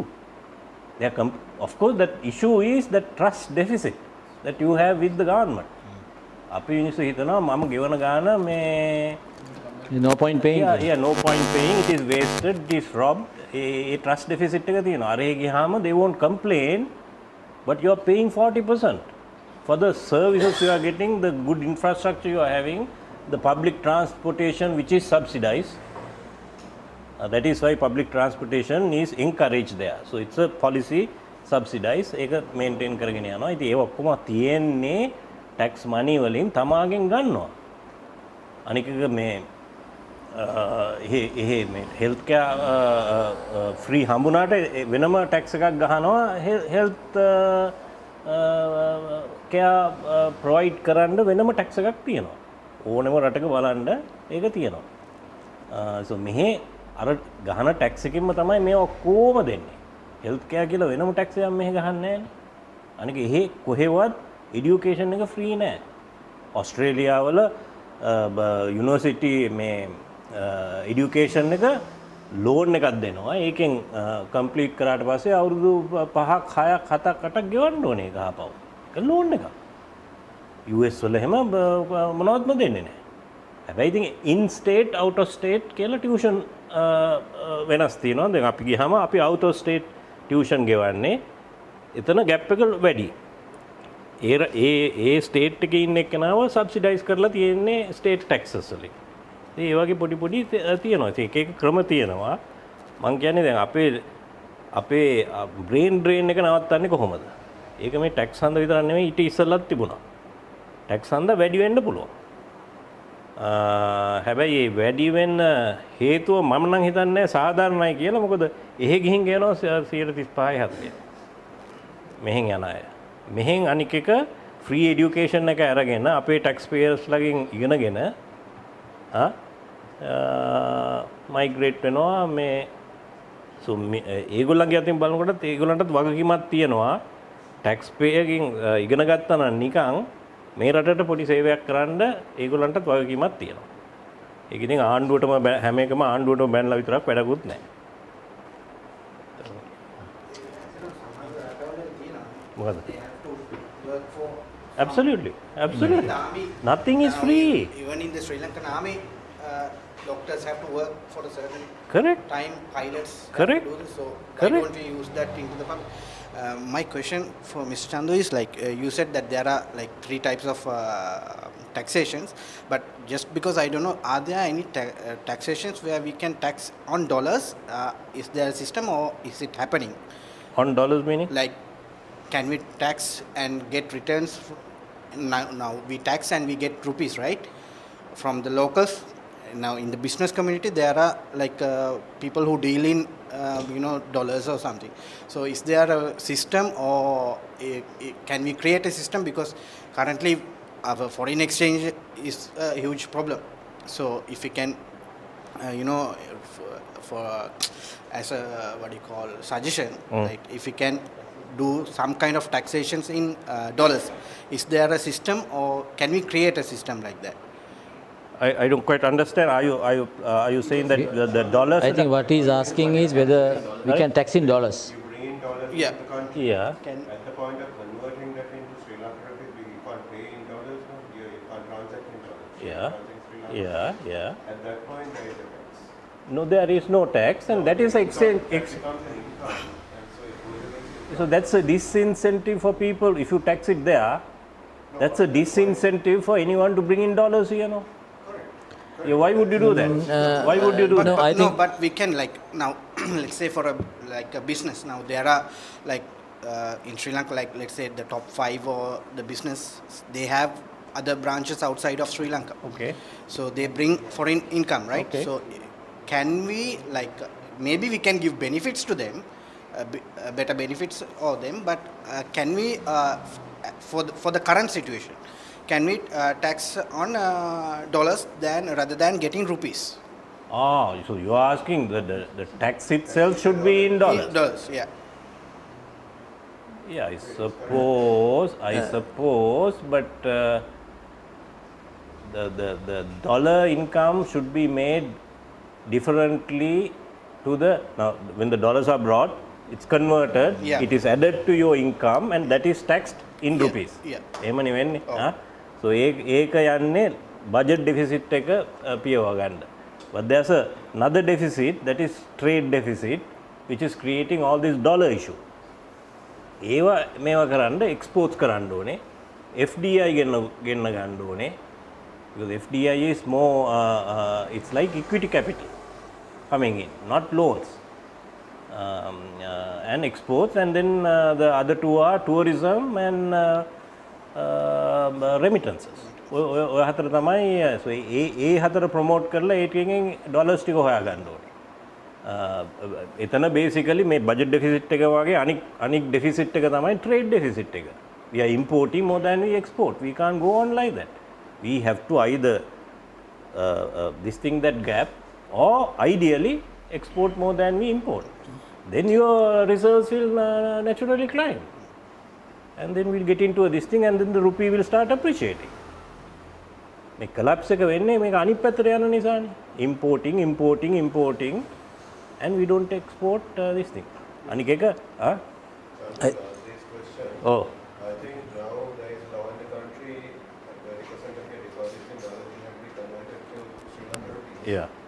So that itself, covers what he. එතන tax එකක් ගහන්නේ නැහැ. I don't think it is advisable. No, it's exchange not. It's not, exchange rate should cover the whatever the this thing, so that's a No, I'm with you on that. I think the clarity that we should have is the government revenue and the revenue to the country in terms of dollars or in terms of foreign exchange are two different things. Yes. Your question is, if I am earning in dollars, whether I should be made legally to pay the taxes in dollars in order to address the dollar issue. No, you don't have to wait that time until that happens. As soon as I bring the dollars to the country, that gets accounted as the foreign exchange received to the country. Inside the country, there is this mechanism of the government trying to provide public goods. For that we need money that we are trying to collect from the people by way of taxes and other levies. So these two mechanisms are too different. I believe along with taxes, we also might have to increase the fines. yeah, but ඒවයින් collect කරන්න පුළුවන් බොහොම පොඩ්ඩයි නේ මම. Levies, fines are there. Then the excise duty is there. Excise duty. So ඒ ටික if you put together, even the amounts are small. The main thing comes from are three. Even look at the fines. Yeah. I mean, what we are. Motor traffic and all.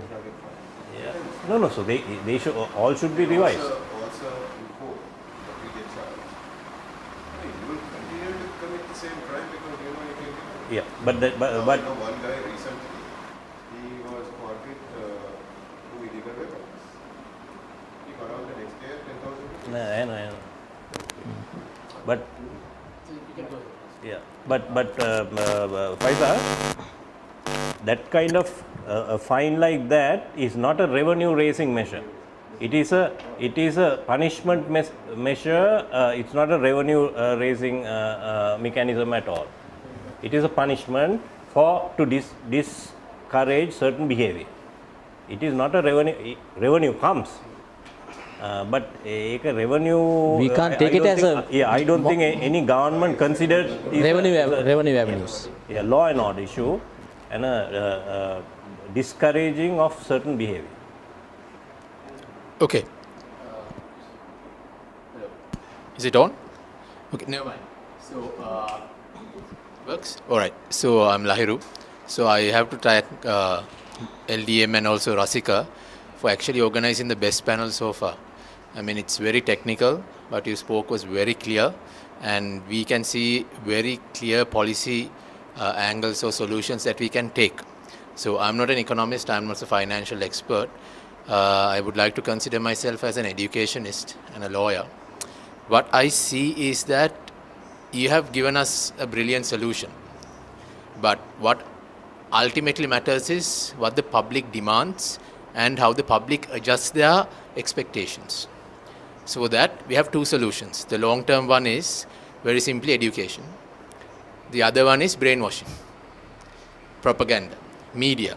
So unless the public demands and adjusts their expectations and they are ready to do that, none of this will happen. Because we have different types of incentives. He talked about market incentives, that it's necessary to privatize to bring about change. That is not necessarily the case. Then we have bureaucratic incentives as well within a bureaucratic system, as you correctly explained. Then finally we have the most powerful element, otherwise a powerful sector, politics. So this is the consciousness of a country. This is what makes decisions.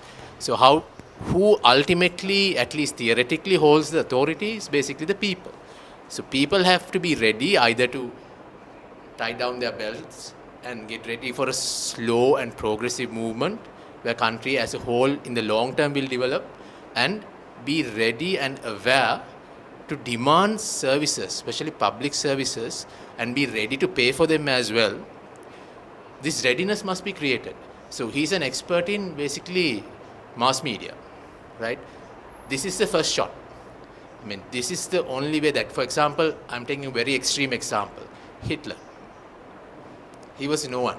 Then he found Goebbels. The main way he just changed the entire nation was media, propaganda. So basically, I'm telling the truth here.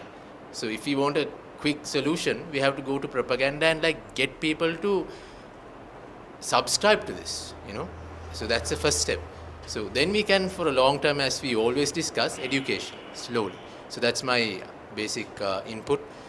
From technical point of view, everything was covered. Nothing for me to add.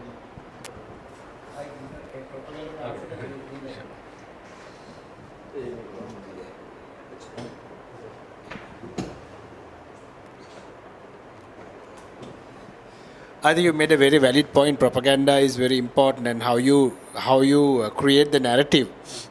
It's of great significance when enacting something like this. හැබැයි ඒකේ මෙහෙම දෙයක්ත් තියෙනවා. දැන් අපි හිතුව මේ වගේ දෙයක් කරද්දි ආණ්ඩුව කොහොමද ට්‍රස්ට් ඩෙෆිසිට් එක බ්‍රිජ් කරන්නේ?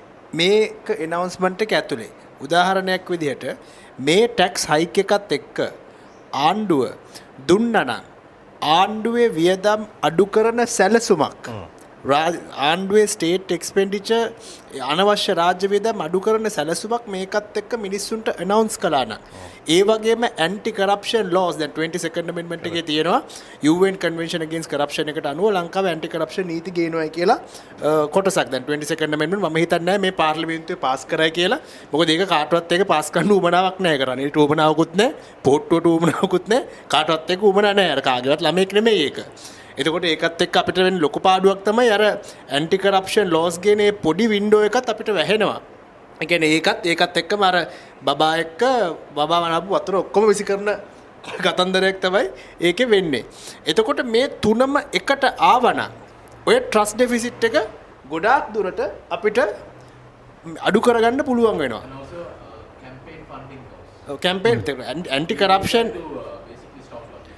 ඒ පැකේජ් එකම ආවනම් එකට ඇන්ටි කරප්ෂන් පැකේජ් එක state expenditure reduction package එක and then the tax hike then there would have been greater trust නමුත් ආණ්ඩුව කරන්නේ අර කුණු ඒ විදිහටම තියාගෙන මේක ඉස්සරහට දාපු ගමන් කවුරුත් ලංකාවේ මිනිස්සු ඕන තරම් ඒ කියන්නේ ලංකාවේ මිනිස්සු මේ අර සල්ලි වියදම් කරන්නේ නැති අය නෙමෙයි දැන් ඕන තරම් දාන දෙනවා ලංකාවේ මිනිස්සු කටින පින්කම් වලට වියදම් කරනවා දන්සල් දෙනවා සාමාන්‍ය මිනිස්සුගේ ඒ කොස්ට් අපි වියදම් කරන පැටර්න්ස් දිහා බැලුවහම ලංකාවේ මිනිස්සු ඇත්තටම ලෝකේ අනිත් රටවලට වඩා දැන් දන්සල් ලෝකේ කොහෙවත් නැහනේ සම්මාදම් දෙනවා මරණාධාර සමිති කරනවා බෑ ගොඩක් දේවල් කරනවා හැබැයි ආණ්ඩුවට දෙන්නේ නැහැ ආණ්ඩුවට දෙන්නේ නැති ප්‍රශ්න තමයි තියෙන්නේ එතකොට ඒ අවුල බ්‍රිජ් කරන එක තමයි ආණ්ඩුවේ වැඩේ ඒකට තමයි නැරටිව් එක පාවිච්චි කරන්න ඕනේ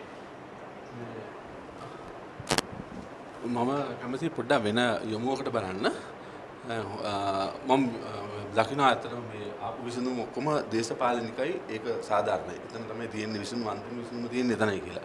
හැබැයි ඒ විසඳුමට යෑමේදී උනත් අපි ප්‍රශ්න හරිතැනින් හරියට අල්ලගත්තේ නැත්නම් අපිට විසඳුම එතනම තමයි අපිත් ඉන්නේ. ඉතින් මම දකිනවා මෙහෙම එකක්. අපි කොහෙවත් කතා වුන්නේ නැහැ මේ වෙනකන් එහෙම එකක්.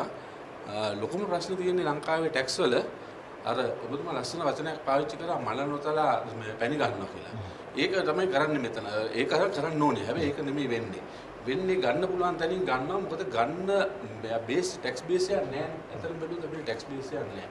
ඒක ස්ටැටිස්ටික්ස් වලින් බලන්න පුළුවන්. IIC ඉන්ලන්ඩ් රෙවෙනියු වල ස්ටේට්මන්ට්ස් වලින් බැලුවොත් මිනිස්සු ගෙවන අල්පයයි මිනිස්සු ටැක්ස් ගෙවන අය ඉන්නේ. ඉතින් මේ බිස්නසස් වලත් එහෙමයි. ඉතින් ඒ ගන්න පුළුවන් තැනින් ගන්න තමයි මේ රේට්ස් වැඩි කර මෙයා කරලා ගන්නෙ. ඉතින් එතකොට ඒකට පිළියමක් තියෙන්න ඕනේ මොන විදියෙන් ආවත් හරි මේ කවුරු ආවත් හරි. ඒක කොහොමද කරන්න කියන එක. ඉතින් ඒක මූලිකව දෙයක්. ඒතකොට දෙවනුව මම ආසයි දැනගන්න දැන් මෙතන අපි මූලික මේ මාතෘකාවේ ඉන්නේ අපි කතා කරන්නේ රජයේ ආදායමේ මේ හිඟයක් සඳහා මේ පියවන්න ටැක්ස් කරන එකක් ගැනනේ.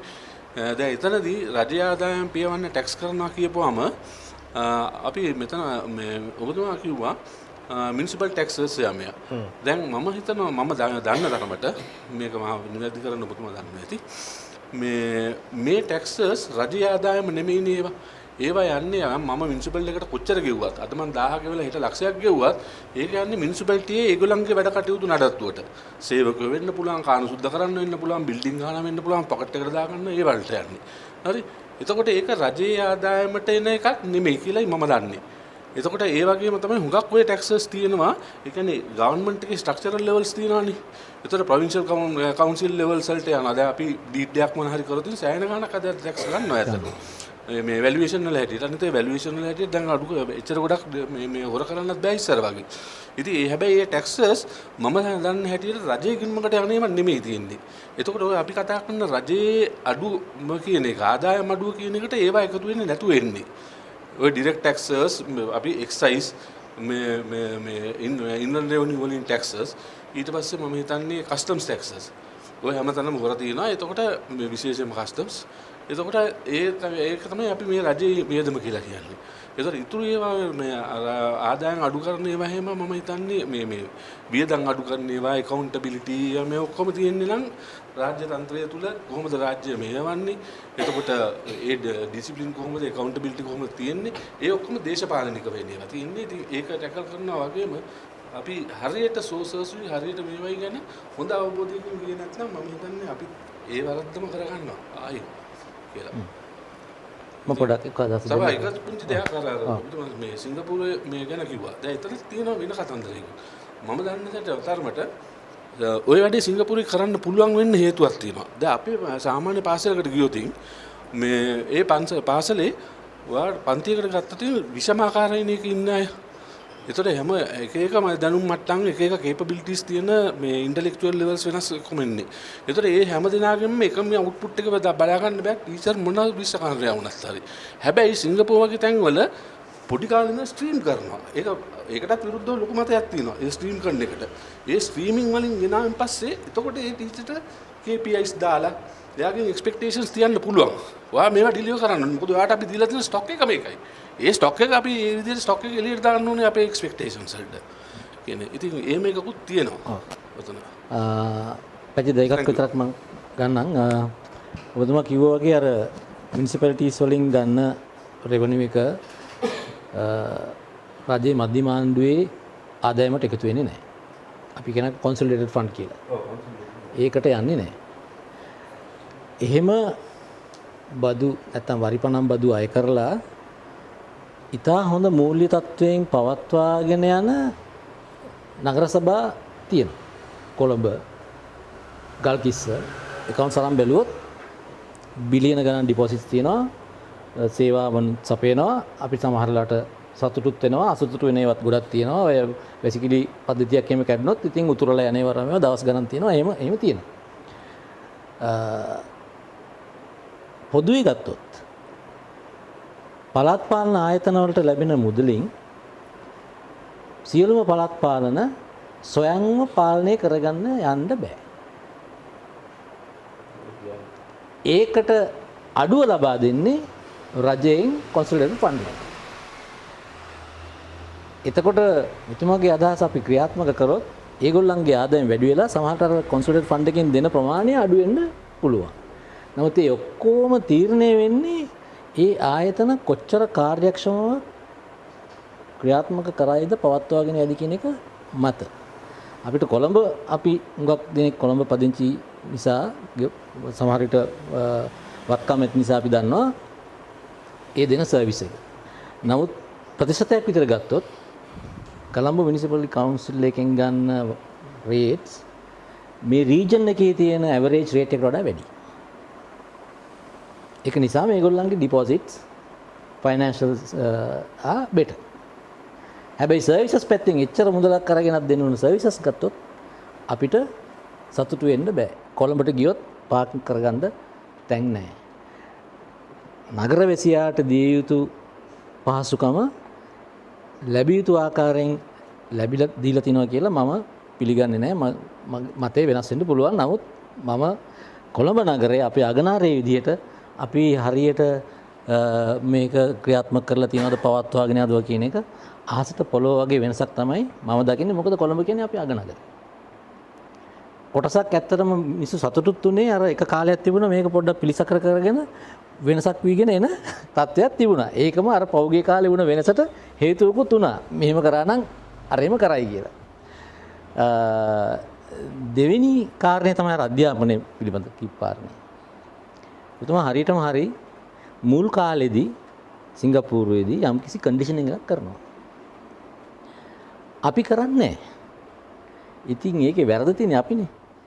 මම දවසක් තවත් අවස්ථාවක කිව්වා අපේ අධ්‍යාපන අමාත්‍යාංශයට ලදරුවෙක් ඉන්නවා කියලා පේන්නේ ඒ ලදරුවා අවුරුදු 5 පැනනට පස්සේ 5+ වුණාම තමයි අපිට යව පේන්නේ. හරිනම් අපි දකින්න ඕන අවුරුදු 1.5 වෙනකොට early child education කියන එකට මේ මිනිස්ට්‍රි එක අවුරුදු ගාණක් අමාත්‍යාංශය තියෙනවා. මේ ළමයි කොට්ටාසේ පේන්නේ නැහැ. අඩු ගානේ මොන්ටිසෝරි ටීචර් කෙනෙක් ට්‍රේන් කරලා දාන්නේ අධ්‍යාපන අමාත්‍යාංශයෙන්. එක එක තැන්වල ඉන්න මොන්ටිසෝරි ටීචර්ස්ලා එක එක විදිහට උගන්වන්නේ. තමන්ගේ කරිකුලම් හිතුන විදිහට උගන්වන්නේ. ඒක තමයි අර එක එක විදිහට එන්නේ ළමයි. ඉතින් ඒක තමයි අපි කියන්න ඕන මේක ගේන්න. මේ වෙනස කරන්න. ඔව්. No one is left behind කියන පදනමේ ඉඳලා අධ්‍යාපන අමාත්‍යාංශය බලන්න ඕන. එතකොට තමයි දැන් අපි අන්තිමට ආවේ මානව සම්පතටනේ. එතකොට තමයි මානව සම්පත ඩිවලොප් කරගන්න පුළුවන්. රටේ මානව සම්පතක් තියෙන්නේ ඇති වෙන්නේ ඒ தත්ත්වයේ තුල. එක පැත්තක්. දෙක අපි දැන් බංකොලොත් කියනවනේ. රජයේ ආදායමත් නැහැ කියනවනේ. ප්‍රධාන හේතුව තමයි මේ මානව සම්පතේ තියෙන skills competencies දක්ෂතා හැකියාවන් වල තියෙන අඩුපාඩුව. අපි ඔක්කොමලා මීට වඩා වැලියු ඇඩිෂන් එකක් ගන්න පුළුවන්. අපි ඔක්කොමලා කියන්නේ මේ මෙතන ඉන්න කතාව නෙවෙයි. රටේ පුරවැසියන් බහුතරය. ඒ තත්ත්වයට ආවලා තිබුණා නම් මේක අවුරුදු 2ක් විතර යනකොට සමනයට කරන්න පුළුවන් තත්ත්වයක්. අපේ තරුණ පරම්පරාව ගොඩක් වෙලාවට මොනවටද දැන් යොමු වෙන්නේ? ගමේ තියෙන ගහක් කපලා කොස් ගහක් කපලා බැංකුවෙන් තාව 25000 50000 කරන් ත්‍රිවිල් එකක් පදින්න තමයි අපේක්ෂාව. ඉතින් ඒ තුලින් අපේ ආර්ථිකයට ගේන්න පුළුවන් අගය එකතු කිරීම මොකක්ද? එහෙම කරලා අපිට මේ ආර්ථිකය හොඳ ආර්ථිකයකට යන්න පුළුවන්ද? හොඳ ආර්ථිකයක් නැතුව අපිට ඒ ආර්ථිකය තුල ලබාගත යුතු බදු මුදල ලබා ගන්න පුළුවන්ද? මේ ක්‍රියාවලිය තුල මේ ආර්ථිකය සංකෝචන තත්වයකට ඇවිල්ලා තියෙන්නේ. ආර්ථිකය සංකෝචන වෙනකොට වෙන්නේ ගන්න පුළුවන් බදු මුදල තවත් අඩු වෙනවා. ඒක තමයි.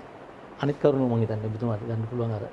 no ඉතින් ඒ මියුනිසිපැලිටි එකටද යන්නේ ප්‍රාදේශීය සභාවටද සෙන්ට්‍රල් මේන් ගවර්න්මන්ට් එකටද කියන එක නම් ඒක හරි සිම්පල් දෙයක්. ගවර්න්මන්ට් එකට ලෝස් හදන්න පුළුවන්නේ. මේ අලුතෙන් ටැක්ස් එකක් දාලා ඒ ටැක්ස් එක මේ මහා භාණ්ඩාගාරයට යනවා කියලා කිව්වොත් ඉතින් ඒක යන්නේ මහා භාණ්ඩාගාරයට. ඒක මියුනිසිපැලිටි ටැක්ස්ම වෙන්න ඕනේ නැහැ. දැන් අනික් රටවල් වල ෆෙඩරල් ටැක්සස් තියෙනවා. දැන් US වල ස්ටේට් ටැක්සස් තියෙනවා, කවුන්ටි ටැක්සස් තියෙනවා. ඉතින් එක ඒවා යන්නේ එක මේවට තමයි. හැබැයි ටැක්ස් එක වෙනවා අර මේ එක තැන්වල. ඒකයි මම කියන්නේ. ඒක යන්නේ කොහෙටද කියලා ඒක මේව කරගන්න පුළුවන්. ඒක මහා ලොකු මේකක් නෙමෙයි. මේක මියුනිසිපැලිටි ටැක්ස්ම කියලා ඒ මියුනිසිපැලිටිකම යන්න ඕනේ කියලා නීතියක් නැහැ.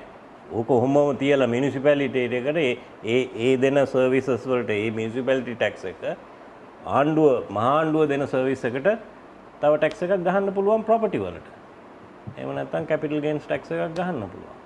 දැන් මම නිකන් ක්වික් එක්සැම්පල් එකක් දුන්නොත් අර ඊලොන් මස්ක් කියලා ඉන්නවනේ ලොකු මිනිස්සෙක්. ඒ මිනිස්සයා විශාල ෂෙයාර්ස් ගානක් මේ ළඟදී වික්කා. මිනිහාගේ ටැක්ස් ලයබිලිටි එක 150ක් ඒ කැපිටල් ගේන් එකෙන් 150ක් ආණ්ඩුවට ගෙවන්න ඕනේ. ඒකෙන් 137ක් ෆෙඩරල් ටැක්සස්, 113ක් කැලිෆෝනියා ස්ටේට් ටැක්සස්. ඌ එක මම දැන් කරාට පස්සේ අනේ අම්මෝ කියලා හිතලා පටස් ගාලා ටෙක්සස් වලට මූව් වුණා. මොකද ටෙක්සස් වල ස්ටේට් ටැක්ස් එකක් නැහැ මේ කැපිටල් ගේන් එකට. ෆෙඩරල් ටැක්ස් එක විතරයි. ඒක මග හරින්න බෑ. ඒ 137 ගෙවන්න ඕනේ. හැබැයි අර බිලියන් 20ක් හදපු එකෙන් බිලියන් 10ක් ආණ්ඩුව ගත්තා. අන්න එතන තමයි දැන් මෙහි ලංකාවේ බිලියන් 20 හදන්න පුළුවන් 7-5ක්වත් ආණ්ඩුව ගන්නෑ. Probably our collectors have the content municipalities and all like the collecting center, content collecting center, but they collect and giving it back to his, the central government consolidated fund. Consolidated fund distributes back again to the local authority depending on the scope that is defined. All that can be done. All that can be done. The main government can subsidize certain functions of the. Yeah. My name is Chintak. I have one question. It's related to education. Because I'm an educationist, so we were all talking about how we can implement systems and everything. But as an educationist, what I see is rather than focusing on the short term, the long term actually pays much more dividends. So my question is, how can we implement a system where our children understand these systems, but at the same time, they also build the values to actually. Now, one of the biggest issues that I see is අපේ කට්ටියට කරගන්න පුළුවන් කියලා දැක්ක ගමන් පුළුවන් තරම් කරගන්නවා. ආයි කිසිම විදිහක there is no cut off. Like it's not just corruption, it's no limit corruption, right? It's not even a controlled corruption. It's way beyond that. So that's for me. When I've been abroad, I especially came down to Sri Lanka just to teach. So because I wanted to see if I could impart values to kids. What I see as the biggest issue is when I speak with all the kids that I have, everyone wants to leave, or everyone sees this place as a problematic place. So the parents also give that input, media also gives that input. So no one has any value for this place. For crying out loud, no one even has a value for our own language. Like I just spoke to a 3.5-year-old recently, and that child, pardon my language, but called it a shit language. So the child knows the word shit in English at 3.5 years old, but probably doesn't know any Sinhala. So what kind of value have we built for the citizens here, or people who are going to be citizens, in terms of. Now, I also don't know a lot about taxation and things, which is one of the reasons why I wanted to join today. So for me, it's interesting, and at the same time, I'm learning a lot. But the kids, they might learn a lot, but if they do not have the proper values in place, are they going to do something meaningful with the knowledge that they have gained, or just try to create more for themselves with the knowledge they have gained? How can we create a balanced system where we teach these things, that even things that I have learned today, but at the same time giving the values that needs to be there in order to implement the systems that we are discussing? Is there a plan, or is there a solution for that? Is my question.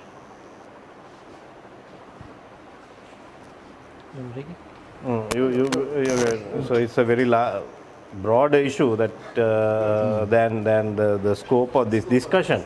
Maybe he can probably impart some of his experience. Yeah, if I have to give my thoughts into your views, unfortunately, this is what the society we are today. The values have been ignored. Nobody follows them, nobody observes them.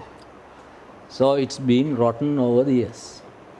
Therefore, as the parents and the teachers, it's our duty to educate, make the people aware, and mold them in such a way that they begin to observe or follow the values, appreciate them, and then see a different society. As you said, it's a long shot. But since it is a long shot, it is convenient for us to ignore it.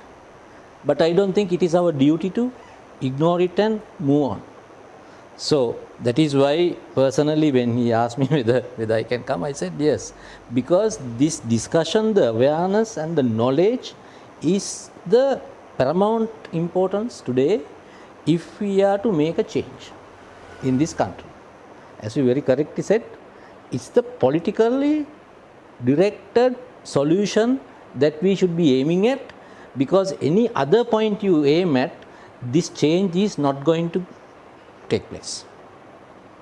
So therefore, knowingly or unwillingly, we are in a process of making that change happen, making the political culture change in this country. The other angle is, now I am proud to say, two of my children have been not exposed to any of the wrong things from the day one. I did not get a school, but I did not prepare separate deeds, separate telephone, that and this. I didn't want to do that. When my daughter doesn't go to the school, Tati, මං අසනීප වුණා කියලා ලියන්න. මං ඇයි එහෙම ලියන්නේ? අපි තාත්ති ඔයයි අම්මි ඔක්කොම සීයා යාචි බලන්න ගියේ. මං එහෙම ලියන්නම්. ටීචර් ඇහුවොත් අහන්නේ මගෙන්නේ. So I did not think this far, but I thought I have to show them what is correct and what is wrong, for them to be able to make a difference, or being able to identify the difference between the two.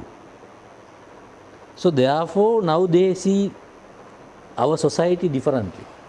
As you said, the people are not very happy about the corruption that is happening, the system that is going on, but they are willingly contribute to make a change now. They don't want to go with the system. So that is the value of education that you are talking about. So it is our duty to make it happen. It's a long shot, but we can't ignore. So I suggest very quickly. Yeah. Now in Finland, or even in Singapore, where they have like very high quality education systems, basically the teachers are trained to their limits. You have to have a basic degree in whatever you're going to teach. Then you have to have a minimum masters. On top of that, you also have to have something. You also have to have something like mandatory teacher training. For example, in Finland, it takes after the masters 5 years of training. This, from my recollection, to get even near a child. Yeah. So this is, if we can start at this point. So he agrees. So if we can start here, make sure that our teachers are of the highest quality. Because, for example, like teachers in Finland are respected more than doctors. Absolutely. Yeah. That should happen there. Yeah. That is why I was referring to the Secretary of Education. Does he know what he has to deliver? What kind of team he should have? What kind of qualities or the competencies these teachers should have? Where are the training schools today? All the teacher training schools have been closed. As a matter of fact, We had the system, Balapitiya training school, Paul Gallo training school. When we were little children going to the school, teachers used to go to the training school and come back. He disappears for 2 years suddenly. The highest salaries for teachers? Yes. and also the respect for teachers. For the And teachers. then the political system comes in and breaks all the Breaks. Exactly. Yeah. The other point, just last one, we just said this is something that we cannot do. Make a වෙන්නේ නැති වැඩක්. I don't think we have to think like that. It may not happen, it's okay. But we need to believe that this can be done. That belief will drive you. And that is what I beg all the people I'm speaking to. It is huge task. But we should not Give up. get discouraged or give up just because it's a huge task. We are here because it is huge task. Otherwise, this could have been done by somebody else. Therefore, our duty and our responsibility, or whatever the words, we can attach many words to that, go on and talk for the change, contribute for the change, work for the change. And if we all do that, change is just there, very near. That is what I believe.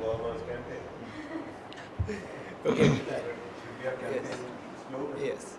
With that, we've come to the conclusion of today's session, and I would like to extend my sincere gratitude to our panelists, Mr. Chandu Epitawala and Mr. Prasant Abekon. Great insights, gentlemen, and I think we all learned a lot about taxation and the problems surrounding Sri Lanka's system. I think මේකට විශේෂයෙන්ම අද සමාජ මාධ්‍ය හරහා සැලකිය යුතු පිරිසක් මේ වැඩසටහන ආරම්භුවා. ඒ හැමෝටම ස්තුතිවන්ත වෙනවා. ඒ වගේම ඒෂියන් මිරර් වෙබ් අඩවිය මේක සජීව විකාශය කළා. ඒ වෙබ් අඩවියටත් ඒ කාර්ය මණ්ඩලයට ස්තුතිවන්ත වෙනවා. හැම බ්‍රහස්පතින්දම අපි මේ වගේ සාකච්ඡා මාලාවක් මේ සාකච්ඡා මාලාව දිගටම කරගෙන යනවා. එක එක මාතෘකා කාලීන මාතෘකා වලට අවධානය යොමු කරමින් ඒ අනුව හැමෝගෙම ඉල්ලා සිටිනවා. හැම සතියෙම බ්‍රහස්පතින්දා හවස 6ට මේකත් එක්ක සම්බන්ධ වෙන්න. ඉතින් සියලු දෙනාටම සුබ රාත්‍රියක් ප්‍රාර්ථනා කරනවා. අපි මේ කාරණා එක්ක යහපත් රටක් ගොඩනගන්න කැප වෙමු. ස්තුතියි. ස්තුතියි.